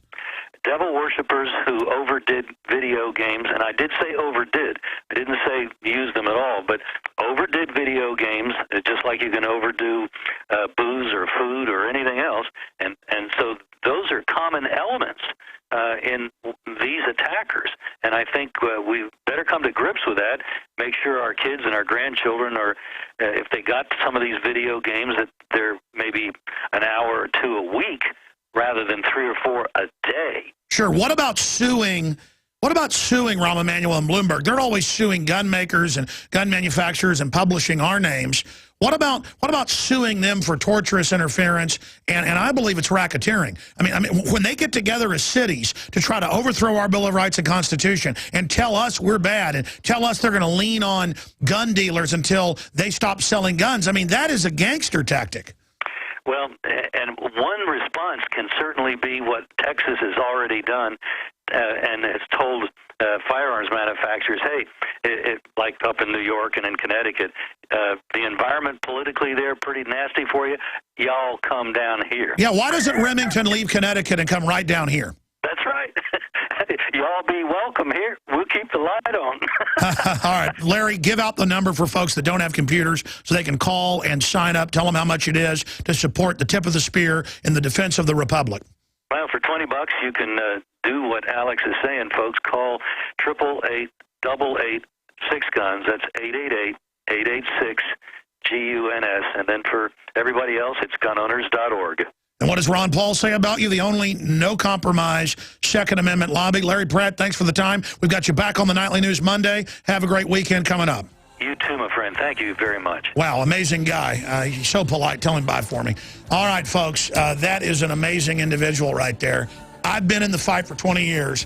I can tell you, I've been there 100 times or more. Without that guy, you would not have most of your guns right now. They've already taken them all in Australia, but bolt action, single shot, they're now trying to ban them. It's the same thing. They take the semi-auto, they register everything else, then they take it all. We'll be back. Oh, man, what an important interview we just did with Larry Pratt. Speaking of supporting people, our local AM and FM affiliates are the reason we're reaching millions and millions and millions more people a week now. It's much bigger than the internet, much bigger than YouTube, much bigger than prisonplanet.tv. It is where we reach the big, massive audiences. I just got the numbers on 590 AM and their airing of our Sunday show. It's, in fact, I had them. I was going to show them. It's not, with the instant people meters, it's not only #1 in talk radio, it's #1, period, by huge margins. I mean, just massive. And that's what's happening on stations all over the country. Little stations are putting us on, and within 6 months to a year are seeing double, tripling, quadrupling of ratings. Thank God they're getting rid of the old diaries that people just lazily fill out, and they're going to the instant meters where people, subscribe and sign up, and they put a machine in your car to track what you're listening to. They've got other ones that actually can dial into what you're listening to because every receiver actually broadcasts at a micro level. But those are intrusive, so those aren't really being deployed. But, I mean, it shows that truth is popular. So let me just say this. Support our local AM and FMs. Thank them for the show. Spread the word about the broadcast. If you're a local business, sponsor them so that we can have people on like Larry Pratt to support them, to support our liberties. Wars take money. And it's also important to support Infowars.com, to go there and get the ProPure water filtration, 10% off with promo code WATER, to get the new film, Strategic Relocation, breaking down the safest areas in the United States on a region-by-region basis, and the book. It's important to subscribe to the magazine. You can buy them in bulk or get a yearly subscription, InfoWarsStore.com. And here is the new magazine. It's got the 50 states forming a gun, a handgun, and it says, Why the Tyrants Want Your Guns. Our last 2 issues sold out very, very quickly. And so I want to encourage everybody to go and get the new February issue of InfoWars magazine today. Get it, and it is a big color, 60-page, incredible glossy magazine that is a info bomb against the globalist, and hand these out everywhere. You can buy them in 10 up to 100 at cost, or get the subscription and get 12 delivered to your door. King Obama, 23 executive orders to restrict firearms ownership, breaks down how they're doing it, the attack plan, how to defeat them, every different angle of this covered. The 1%, mass killing, breaks all that down. More guns, less crime, all the statistics, big color graphs. What a world-class graphics crew I've got with these articles. It's all in here, ladies and gentlemen. The big poster in the middle is Come and Take It, with the AK-47 with the Second Amendment inside of it, with the Texas-style Come and Take It revolutionary flag. It's the variant of our best-selling T-shirt, great to hang up on your wall at home or at the office, or to hang up in public. I mean, this is a big color pamphlet like the founders had. They just had black and white to wake people up. And believe me, in the age of digital stuff, folks really pay attention to print. As everybody gets out of print, we go into print. It's been wildly successful. InfoWarsStore.com, and sign up at Infowars.com/newsletter, because 5 days after the magazine comes out, that'll be next Wednesday, we will send everybody that signs up for the free newsletter the free e-version digital copy of this, where you can flip the pages, click on the links, everything. So the new magazine, look at this, Big Pharma. It's got the art of counterthink in it, you know, breaking down the disarmament, just breaking it all down. It's so incredible. And I'm just so honored to be working with such an amazing team. Everybody here at the InfoWars operation, couldn't do it without them. Get the new InfoWars, Why the Tyrants Want Your Guns magazine while they're available. All right, I've got to get into the economy. And I'm going to do that at about 40 after constitutional lawyer Bruce Fein comes up and joins us for part of 3 segments. 2 segments and part of the next segment. Man, I tell you, it's just looking at all the good things that are happening. It is buoying to my heart and soul to know people are fighting back. But at the same time, the corruption is so ridiculously over the top that, I mean, it's just cuckoo land.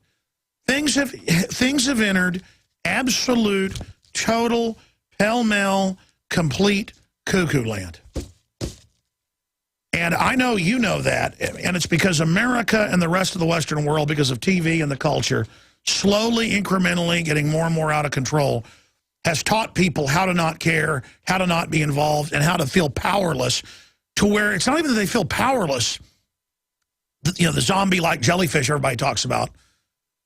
You're either awake or you're not. It's that they don't even know they're jellyfish. They don't even know they're spectators. They don't even understand what that means to go through life and never really even be conscious. And I've got to be honest with you, the last few months I've been really wound up, as you can notice. And it's taken a toll on me mentally, because I can't turn my brain off. I've gotten to the point where all I think about is this, because you come to the realization that the globalists are saying humanity's obsolete, and they've made the decision to bring in robotics to replace human labor and drones to replace the military. And they say, well, we've got to have an arms race. Somebody else will get it. But then you realize bad guys are running our political system, and that they've just decided the general public's obsolete, and not just a cheap human resource, as we've always been to the establishment, but now garbage that has to be taken out. And that's really my message to everybody, is that really corrupt elites are in dominant control. And there's always been different facets of society. There's always been different veins of society, the good, the bad, the ugly, the people that don't care, the people that do care, the people that are mean well but are misguided, the truly evil, the opportunist. But now it's just such a cold-blooded corporate global system where megacorporations tie into government and use government regulation to shut down their competition, government regulation to conduit banker bailout and corporate welfare to themselves. And then they sick the government on corporations and companies that don't cheat to where you can't compete with it because it's a fraud. You can't compete with suicide nets around the factories in China that have tax incentives, $22 billion in taxpayer money, to ship General Motors to China. I mean, it was hard to kill the free market in America. It was hard to kill jobs. It was hard to kill 5% of the population that had half the world's wealth. I mean, we were amazing.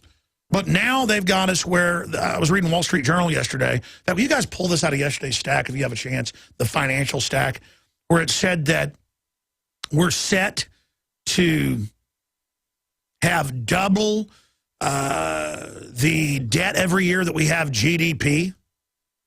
I mean, that is just, that's like making $50,000 a year and you've got credit card bills every year of $100,000. I mean, and that's where they want to take us. That's where the collectivists want to take us.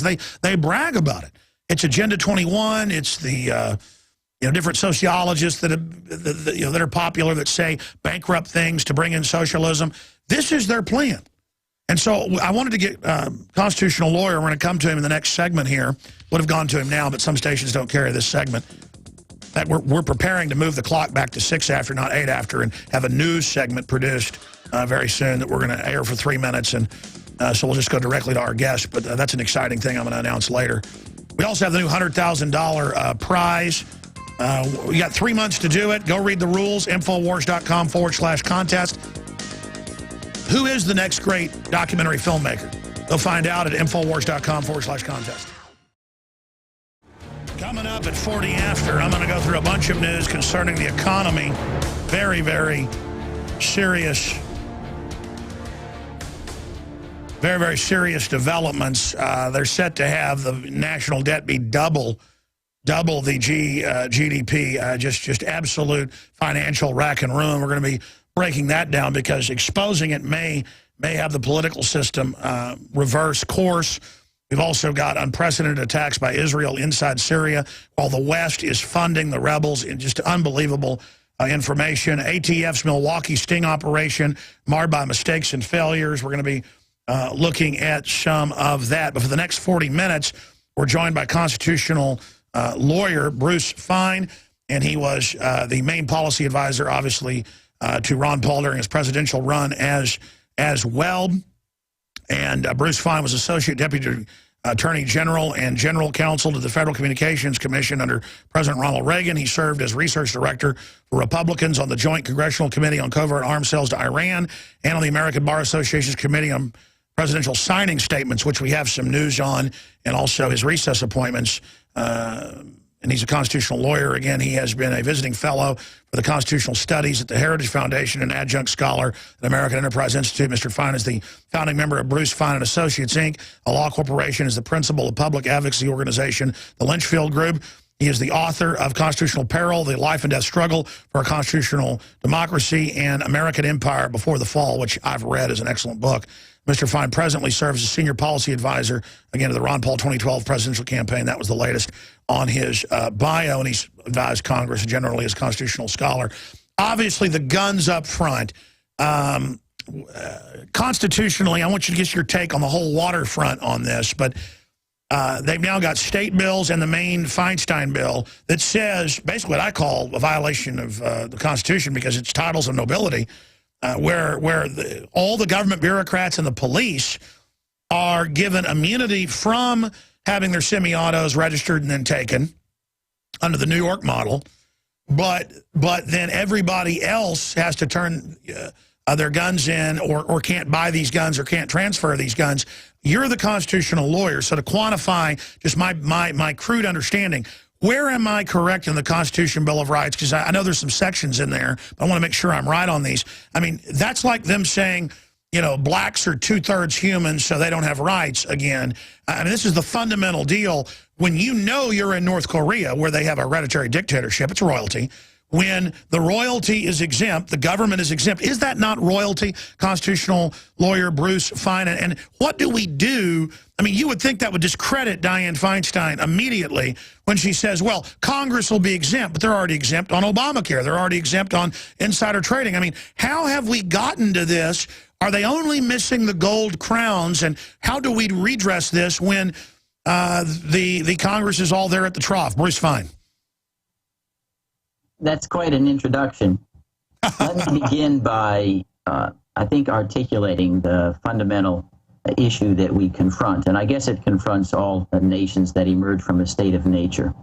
And it goes back to what is the final end of the state. And our founding fathers believed that the final end of the state was to make men and women free to develop their faculties and to seek their fulfillment in their unique ways. And that the exception to liberty was government intrusion, but that required passing a very high threshold of need. But the final end of the state was not to make government big. It was not to go abroad in search of monsters to destroy. It was not even necessarily to have an unemployment rate that was low or GNP that was high. But liberty was the final end of the state for the individuals to choose to develop their faculties. And what you've described is really an inversion of that understanding at present.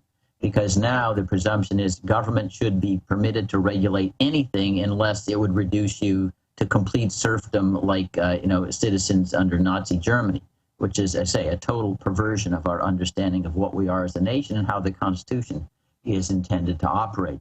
Now, with regard specifically to the Second Amendment, right to keep and bear arms, the issues vary depending upon what the statutes say, but to give some background, the United States Supreme Court has held that both the federal and the state governments are limited by regulating guns to permitting those that are in common usage and otherwise were relevant to performing in the militia at the time of the founding. It hasn't, other than these two major cases saying that there's an individual right to gun ownership and not articulating all the scope of the regulations permitted. This, largely in the aftermath, it's gone down to lower courts to decide whether or not regulations, for example, forbidding any gun to be used in public or disclosed in public, the courts have come out in different ways.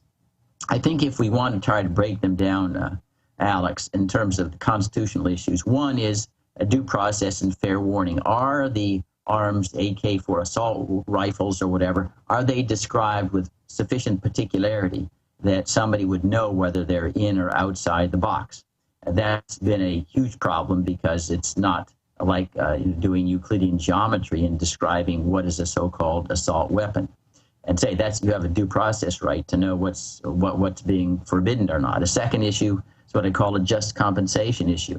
If you take handguns, other firearms that are in common usage and suddenly say they can no longer be used, have you taken someone's property without just compensation? Do you have to pay fair market value? All the inventory that's stranded in gun owners or dealers are taking a weapon that can be used now and then is made illegal. It's become worthless or its value has been substantially depreciated. It's another one. Then the basic right, insofar as there are absolute prohibitions, the question is whether or not the weapon, the firearms being banned are and have been in common usage in the United States. And that can vary, of course, from firearm to firearm.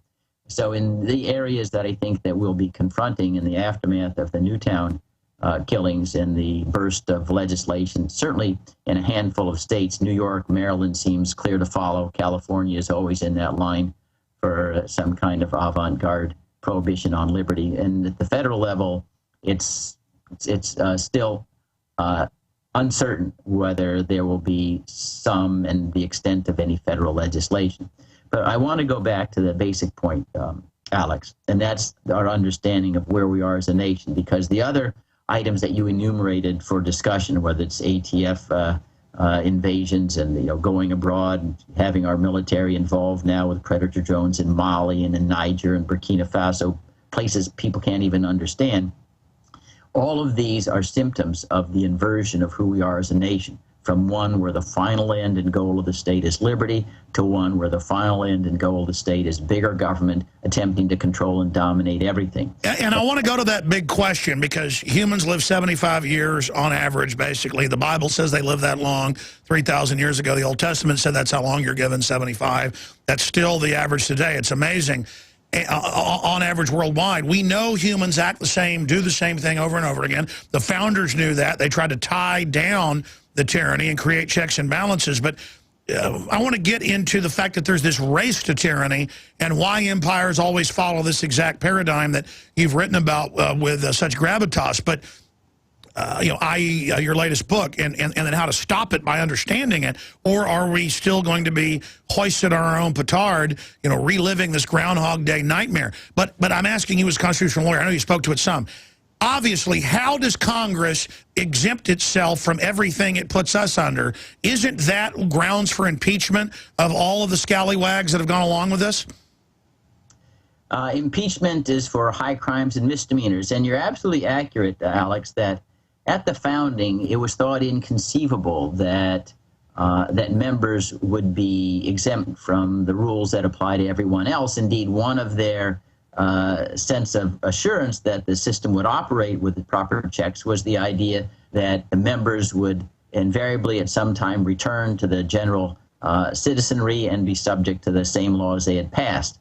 They didn't conceive of what we know today are professional politicians who remain forever in office and therefore are never subject to their own laws that they pass. And that's a breakdown, an important loss. Shouldn't that be the ultimate sin? Shouldn't we make that into a bigger deal? You don't even hear this discussed. Yes, I admit that that is something that could be considered as a constitutional amendment. As I say, the Founding Fathers couldn't even conceived of a professional politician. I mean, George Washington left after 2 terms, and you had to yag him to stay more than 1 term. And if you look at the average longevity of the initial member of Congress or the Senate, it was very short. Let me ask you that historically, as you are a historian, not just constitutional lawyer from your research. What made our founders different? They were the only revolutionaries to ever take over and not become tyrants. Everybody else does. I mean, why were we blessed with people this good, and now they're demonized all over the news like the scum of the earth? One is that I think the political culture was far different than at present. And here's the irony, if you will, Alex. Maybe irony is the wrong word, maybe paradox is better. That we had, in some sense, a much higher political culture in 1776, 1787, that understood that politics wasn't a football game where you had the red team and the blue team and you hoped one team lost and one team won, and everything was fixated on just remaining in power. They actually thought of politics as the art of making everyone win, and although there could be differences, the unity of values would keep the country afloat. They wanted to build a powerful, wonderful society. Correct, where liberty was the North Star, not big government and empires. And part of that, too, however, Alex, was because our founding generation was born knowing what tyranny felt like, because they were the subjects of tyranny. They were the ones who confronted George III and the tyrannical acts, no taxation without representation. Where the lords were exempt from everything they were under. That hypocrisy. Come back and give us that history lesson. I want to get into your fights currently, the recess appointments, some of the things that are happening, where this imperial empire is going.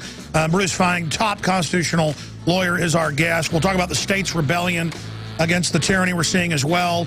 And his new book is excellent, American Empire Before the Fall, a must read. I'm Alex Jones. Monday through Friday, 11 a.m. to 2 p.m. Central, we're here. Short segment now, long segment coming up. Bruce Fein, constitutional lawyer, is our guest. All right, you got cut off by the break. You were getting into a higher political culture, people being more aware. And then you were starting to get off into what we've become now. I mean, secret arrest, NDAA, checkpoints, TSA in Austin searching people without warrants now. My dad sent me a bill this morning I meant to get to where they're now going to levy a thing for, it's a state bill, where every medical examination you get, a piece of money is sent in a fee for state teachers' state teacher retirement funds. I mean, it's just turning into a total orgy of thieving while the government arms against us openly. What do we do when an empire starts doing this? And what do you predict is going to happen next in this insane orgy of tyrannical behavior? Start at the beginning. Our founding fathers had firsthand experience with subjection to tyranny and overreaching. And so they were much more embracing of libertarian ideas because they could see the temptations of tyranny taking a nation to ruination, as it did Great Britain ultimately. But the founding generation basically died off with John Quincy Adams' presidency terminating in 1828. And it became more and more a situation where the leaders of government had never been subjects. They'd never been the brunt of tyrannical action. And they began to want government to be bigger because that meant their office holding had more stature and more power. And it's been a steady trajectory since really the Mexican-American War, where the purposes of government have changed from liberty of the individual to power for the government. And how do we change this? Because now we're sort of at the high water mark of the empire. I call it the psychology of empire, where the government does everything to try to make a risk-free existence. And in the name of a risk-free existence, you lose all of your liberty and freedom. And that's also true not only domestically, where we'll have surveillance drones throughout the nation probably before our lifetimes ends, Alex. And we go abroad in search of monster to destroy. Anything that moves anywhere in the world, there's the United States. Say in countries can't even be pronounced by most people. How many people would know where Mali is, or Niger, or Burkina Faso, or Yemen, or things of that sort? And again, it's this idea that government and strength and power and domination and coercion is who we are as a nation. It's making us resented abroad, just as it's evoking resentment in the United States at home. Now, how does this kind of psychology change? It really can change, in my judgment, only with leadership, because ordinary people don't quite understand that a risk-free existence is an exchange, sort of a Faustian exchange with vassalage, that you can't have a risk-free existence without making everyone a candidate for prison, for detention, because we're all capable of evil, even if the capability is small. And someone has to stand up and say, no, we'd rather be free than risk-free. And as a leader, saying, I want to renounce or scale back or downsize government, not increase it. Government doesn't know better than you. You are master of your soul. You're captain of your fate. You have the pride and dignity of determining your endpoint, where you make of what your endowments are. Government just has give you an even playing field, but other than that, we would destroy your own dignity if we attempted to give you a crutch for every... And the goal is to get everybody on welfare or in the system. How do we reverse it then? Because we know historically where the empire goes next. It starts imploding everything, and as things get worse, it starts confiscating more and more, and then it only accelerates. Is there any way out of the nightmares that are caused when empires begin to rot? Well, Alex, there have been about 72 prior empires, tracing back to the Roman Empire and the Ottoman Empire and the Romanov Empire. I don't need to identify them all, and not a single one has been able to escape, the clutches of ruination, as you've described them. Bigger government, risk-free existence, everybody's dependent. The tax receivers get larger, the taxpayers get narrower. And the question is, can the United States be the first empire in history that sees the precipice and walks back? My judgment, it can be done, but only with extraordinary leadership. I still think people given a proper, impeccable character and understanding of who we are and the dignity that attends controlling your own fate, taking moral accountability for your destiny, is one that would resonate. But at present, we have no leaders with that kind of character and ability to inspire individuals to make certain it's the better angels of their nature rather than the more sinful or vice-prone angels that become dominant. Sure. Constitutional lawyer Bruce Fein, final segment with you coming up. I want to get into some of the current things happening and some of the courts striking down King Obama's activities. Straight ahead. Stay with us. We are back live, ladies and gentlemen. Thank you for joining us. Doing a few more minutes with constitutional lawyer Bruce Fein. We've talked about the history. We've talked about where we currently are. Is it that Obama is worse than the last few presidents, or is it that the power structure has just gotten more accustomed to tyranny? Because historically, you see where tyrants and tyrannies creep up, corrupt systems do, and then finally the bottom falls out when they realize, hey, we've got our people in almost everywhere. We've got the force. We can just do whatever we want. And clearly we're reaching that tipping point. I hope, as Ron Paul has said, and as you've said for many years, use the tipping point to go back into liberty. And we do have the Constitution and Bill of Rights. The power structure has been blaming for our problems when clearly when we followed it, we had half the world's wealth and 5% of the population. We leave it to our ruination. I mean, it's total cause and effect. So answer that question and then run through some of the other big issues that are front and center for you, the good, the bad, and the ugly. I know there's been some victories against tyranny lately, but also some defeats. But are we not approaching that flashpoint, or do you think it'll just continue to be a creeping rotting? Because I see the power structure grabbing everything it can, really, I think, out of a sense that they know we know. Bruce Fein, constitutional lawyer, your take on that. I think that we have crossed the Rubicon into at least a psychological tyranny, Alex. I have regularly postulated that if the current president or a future president called a press conference in the evening and stated that the Constitution was being suspended and the executive was asserting all power in order to make us safe and comfortable and prosperous, that such an individual would not be impeached by Congress. There would not be calls like at Watergate for Nixon's ouster, that the people would accept tyranny, if you will. And I don't believe that politically a president would find that necessary and wise to do at present. I don't think Obama is likely to do it, but at some point we'll get Caligula in the White House, and the precedents of unlimited presidential power lie around like loaded weapons ready to be used by any successor in the White House. And if we just want to give as an example of the ultimate apogee, if you will, of tyranny, just think of what the president is saying about his authority to use a Predator drone to kill U.S. citizens anytime, any place, anywhere. He says on secret evidence that you are an imminent threat to the United States. There's no accountability. All this is done in secret. We have given one person in the Oval Office the ability to play judge, jury, prosecutor, and executioner, all in secret. Now think of that, Alex. It is impossible to endow any one individual with more power than to choose anybody on the planet for vaporization. That's where we are. The other things that the president claims authority to do and is exercising, like intercepting our emails and telephone calls without any warrants, without any suspicion of... It's incredible. Yeah, it is. It's truly incredible, especially to me, because my baptism, Alex, was Watergate, where a third-rate burglary ultimately ended up being an impeachable offense that drove Mr. Nixon. Yeah, the president spied without warrants, and he had to step down or he would have been convicted in the Senate. Let me go back to the drone for a moment and then get back into the eloquent points you're making with constitutional lawyer here and best-selling author Bruce Fein.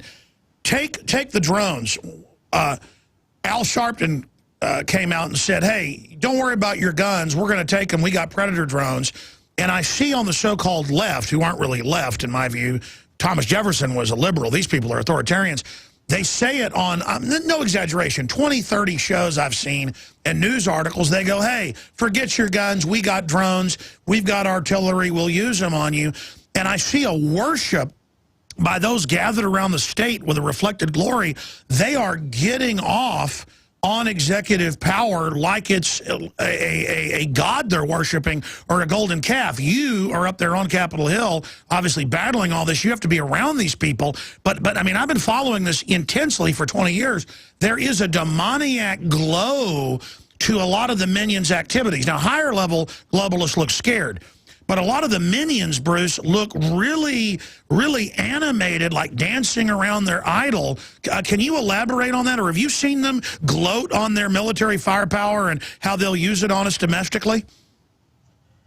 I don't know whether that is widespread domestically, except in metaphorical ways. I will say this, however, that it's not a party issue. The members of Congress are what I call, invertebrates.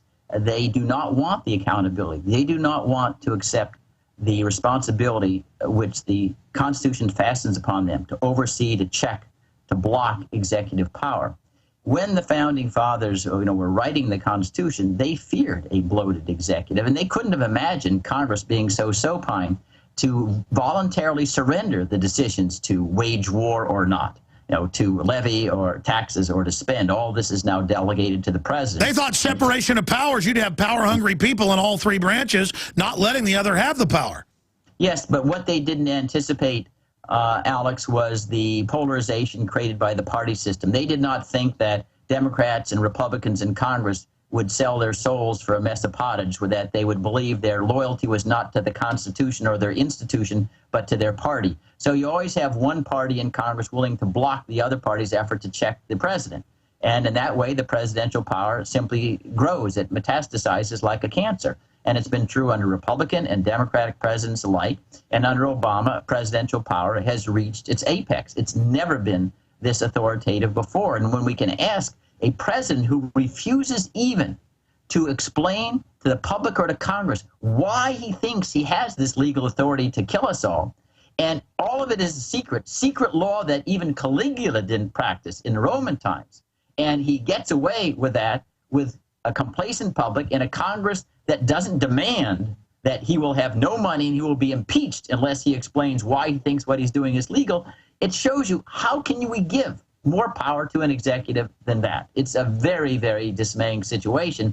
And unless we have a leader who comes to the White House and gives back the power, because Congress won't take it back, only a president who says, I understand the folly of tyranny and I don't want to exercise it. If that doesn't happen, we will not be a republic. We will be totally ruined as a nation in 20 or 30 years' time. We simply cannot go forward with one person making all the decisions in secret and no one accepting responsibility, and plus no criticism being permitted. Because in the executive branch, you dissent from the president, you are crushed. They will attempt to badmouth you, to assassinate your character and otherwise. And here you can see it with the 6 espionage prosecutions for so-called whistleblowers. And look at the CIA guy that exposed illegal torture and just got 30 months. He should be getting a medal and a whistleblower award. Instead, the secret torture continues, and Obama's been caught lying about that. And a guy that tried to work through channels and nothing stopped lets an investigative journalist know without even giving away code names and things so that an investigation could start, and they put him in jail. And see, that's the paradox. People say, oh, the tyranny's not that bad. We still have some liberty running, but if you look at what they've put into law, as you said, the Nazis did all this stuff in basements and in secret facilities, but they didn't put open stuff like this on paper. The Soviets didn't. I mean, it's so amazing that they've put it all on paper. And then the mainstream media goes, oh, you're a kook. You said we're going into tyranny. We need guns to protect ourselves from the tyranny. There's no tyranny. Yeah. Well, the gentleman you spoke of, John Kiriakou, of a work where he's a very admirable person. And it is an example of the one person who set the dynamic for prohibiting torture, waterboarding, is the one who goes to prison. All the ones who participated in the waterboarding, the torture, get off scot-free. And there's another situation. I'm working with a fellow named Tony Schaefer, who used to work at DIA, and they're trying to revoke his bronze medal because he's in a retired status now because he's criticized the tactics in Afghanistan and elsewhere. Somebody who risked that last full measure of devotion for the country now has his bronze medal under attack because he has the audacity to say, maybe you're not omniscient in the White House. And you're exactly right. When those kinds, I say these are the people who you and I read about were the Sakharovs and Solzhenitsyn getting sentenced to prison in the Soviet Union. But we're not supposed to be the Soviet Union. And yet we are aping their rather degraded approach to government. Bruce Fein, we've got to get you back up soon. I mean, our only hope, I think, is to point out why things are getting bad, point out historically why it's wrong, and just stand against them. And I think there's enough enough vestigial liberty there, not in the Congress, but in the spine of the American people, that if we all just say no and we all take action, we've seen the court striking down the recess appointments and some, I mean, we are seeing a few good signs. Hopefully we can turn this around. But we know this, it's only going to get worse if we don't stand up. So the only course is say no. That is absolutely correct. And remember the saying of Tacitus as the Roman Republic degenerated to the Roman Empire. The worst crimes were dared by a few, willed by more, but tolerated by all. We don't want to be subject to that kind of stigma. It needs us to tolerate it, and that's why they shout down. I see articles where they go, how dare the man go to city council and say he didn't want to turn his guns in? How extreme. They take normal behavior. Look, a little girl said, let's play with our bubble guns after school, so the SWAT team was called. But the government's wearing stormtrooper outfits and saying they'll secretly kill you if you want. Oh, that's to keep us safe. You know, we should be totally horrified by that and resisting it. But instead, they teach us Pavlovianly, someone made a Lego gun at school, so we evacuated. I mean, they're trying to turn us into gibbering mental patients. And I have faith because of the internet, and Ron Paul and yourself are going to defeat it. Constitutional lawyer Bruce Fein, author of American Empire Before the Fall. Thank you so much for the time. Thank you, Alex.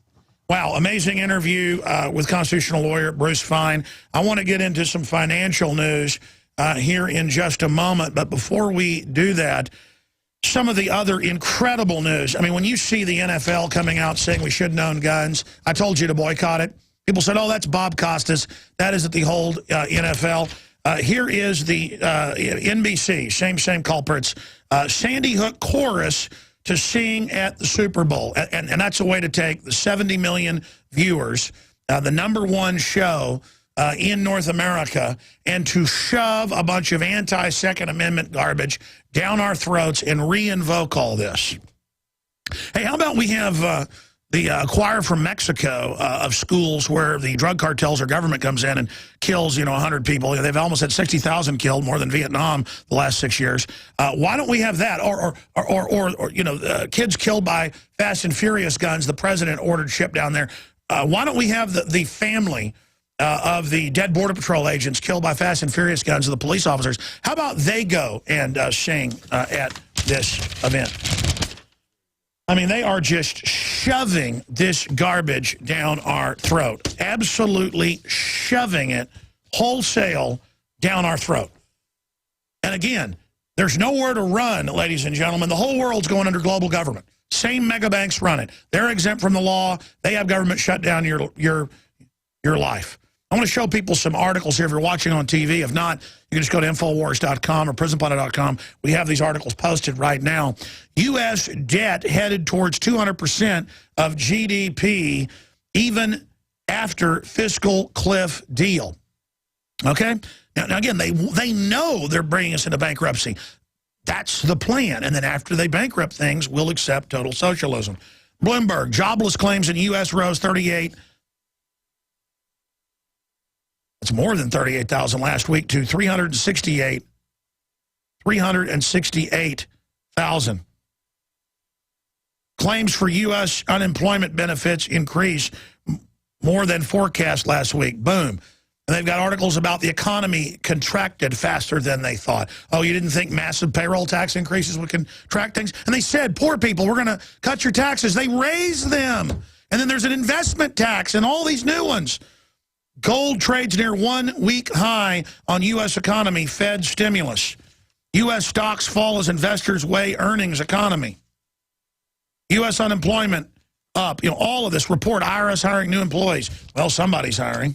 Of course, all the elites are basically left alone. I wanted to bring up Ted Anderson, and yeah, it's going to be a gold pitch, but that's not why he's really here. I saw some gold deals. We're going to talk about gold with the economy with Ted Anderson, the founder of Midas Resources and the Genesis Network.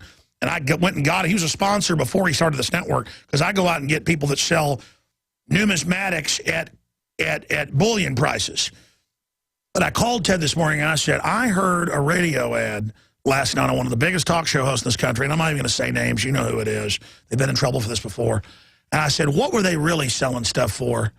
We're going to skip this network break because I'm so far behind. I can do this. Plus, it's important to get this out.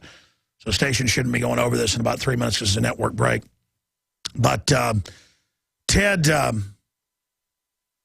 I called Ted because I know about the gold and silver business pretty good. I've been in it for 17 years, and Ted started the network 15 years ago, so I've been working with him 17 years, or about 16. He was a sponsor right away when I was on local radio.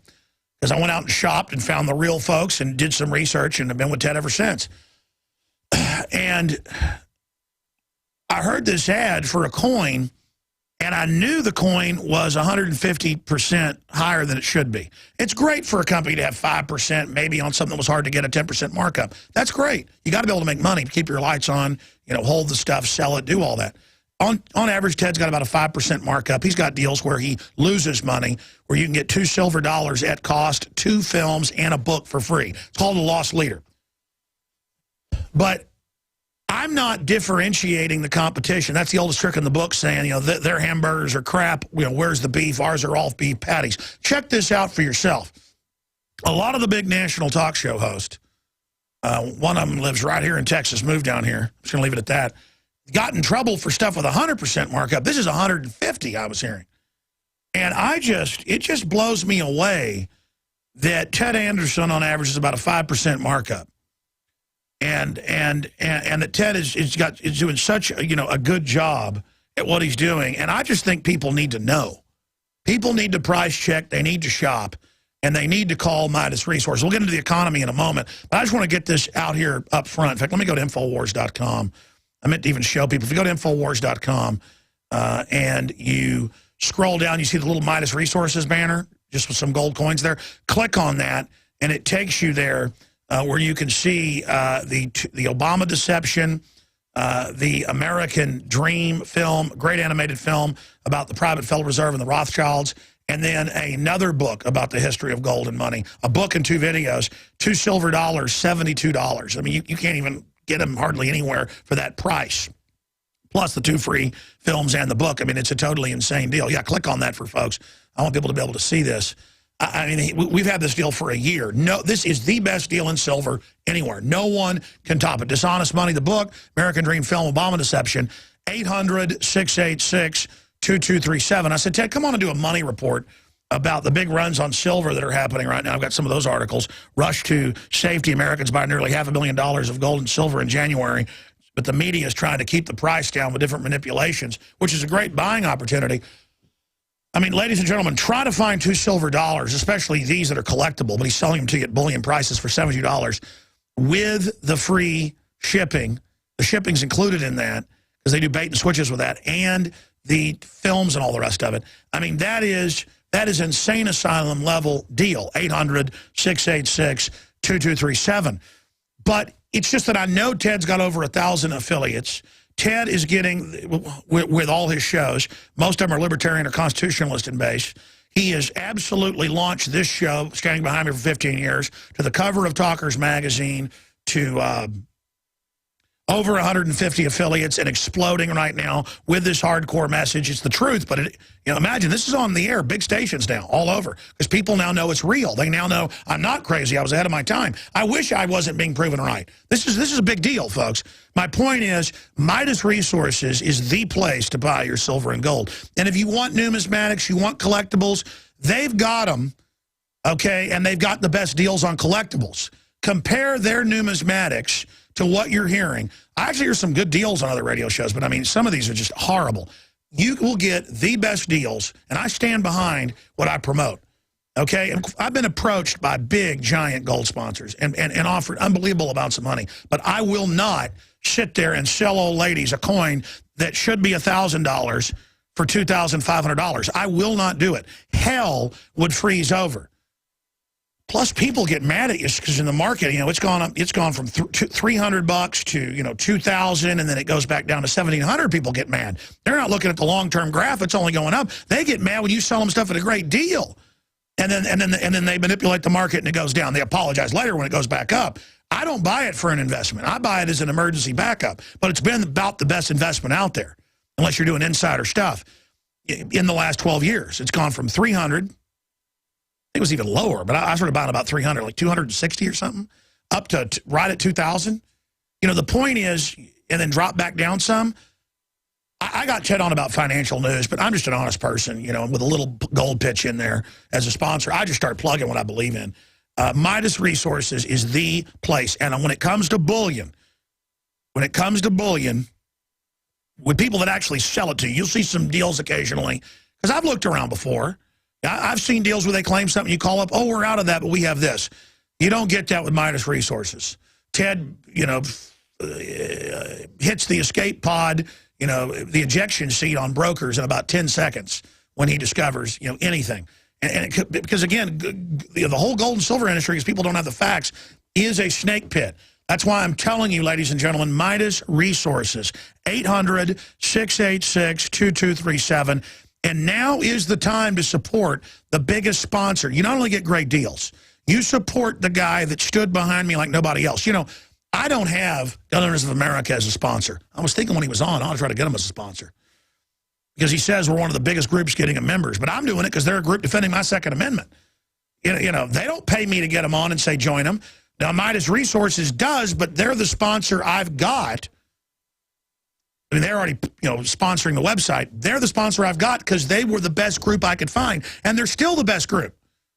I've come to Ted before when he can't spend more money. Can you spend more so I can expand my operation? He goes, I'm sorry, I just can't. I'm like, well, I'm being offered 3 times more money by somebody else right now, your contract. But let me tell you, most of you say, well, I would do the same. Really? Really? Somebody comes and offers you millions of dollars to screw people. Would you do it? See, I say no. And does that mean everything's absolutely perfect and you won't get the very best deal the galaxy ever saw? None of this is perfect, but Ted has a great operation and the best prices I found consistently. 800-686-2237, 800-686-2237. And just like we stand behind Gun Owners of America, we need to stand behind people like Ted, because now is the time to get your gold, your silver from Ted Anderson. Now, Ted, I wanted to get you on about currency manipulation, what's happening in the economy, the statement by the White House that they're going to go ahead and go with dollar devaluation, QE unlimited, what this signifies. But I know I talked to you this morning, and I said, well, we got to do a report on this. Not nasty, not even naming names, but I morally have to just tell people that, and it's not that these people attack me and I don't attack them is the point, because they see me as competition because they copy what we cover. It just blows me away, the cutthroat crap I see. And then to see you down there honest and people running off and getting hornswoggled. I mean, I guess it's legal what people do. It's just, and it's okay to make a profit. I just, when people advertise great deals, I've got a right to say it's not a great deal. Midas Resources is the best deal out there consistently. 800-686-2237. I mean, Ted, explain to people this, what I'm talking about here, or as much as you want to say. Well, the thing about it is, Alex, is that I see a lot of this advertising for, we've got this exclusive deal on a country coin that's brand new. You only can buy it from us. Problem is you typically end up paying a big premium for that kind of stuff, and you're not going to get it back when you go to sell. You told me it was 150% on what you heard yesterday. 150%. I've seen it all the way up to 400%, Alex. It goes out of this world. You don't like to talk about this. It's like Larry Pratt doesn't want to talk about the NRA. Doing the wrong thing. It's sort of the dark side of the industry, but it does happen, and I just need to tell people to stay away from that stuff. I mean, just because a country goes in and makes a new coin, a lot of the times it's the coin dealer that comes in and approaches the country's mint and says, hey, you can make a lot of money on this, we'll promote it. And they make up this special deal, and people end up paying a big price. And they say it's going to be the next greatest collectible. Folks, the coins that are collectible are known and certified, whether it's a revolutionary penny, which I happen to have been gifted by a grandfather, didn't even know I had it. Oh, yeah, I think I'm going to probably sell it, even though it's an heirloom, to fund the operation. The point is that Ted, here's an example. Let's not even, what are some of the best numismatics, and people are really into those? I mean, what are the classics that really are worth a lot that you could go to New Zealand and they'd open a coin book and know what it was? Well, I mean, the obvious coins are the $20 St. Gaudens, $20 Liberty, $10 Liberties, 10 Indians. I mean, the stuff that was used here as currency in this nation. I even have a tendency to stay away from the higher premium graded stuff at this point, just because I can see what's going on in the economy. We're looking at a depression. And because we're looking at a depression, I think it's more important to have something like a survival bag of dimes than it is to have one coin that's worth 5, 6, 7,000, or I've seen coins go for $200,000. $250,000, $300,000. And there are legitimate coins that sell for that. Yeah. Oh, no, there are a lot of great collectible coins. The thing is, you better get a red book that Midas sells at cost. You better learn your stuff. You know, it'd be like, you know, becoming a horse trader. You want to start buying and selling horses, great. You better spend 20 years learning about it. Right, exactly. And that's what I mean, Alex. It's more important that people get their core position, something that they can fall back on. You've got bullion, gold, and silver right now.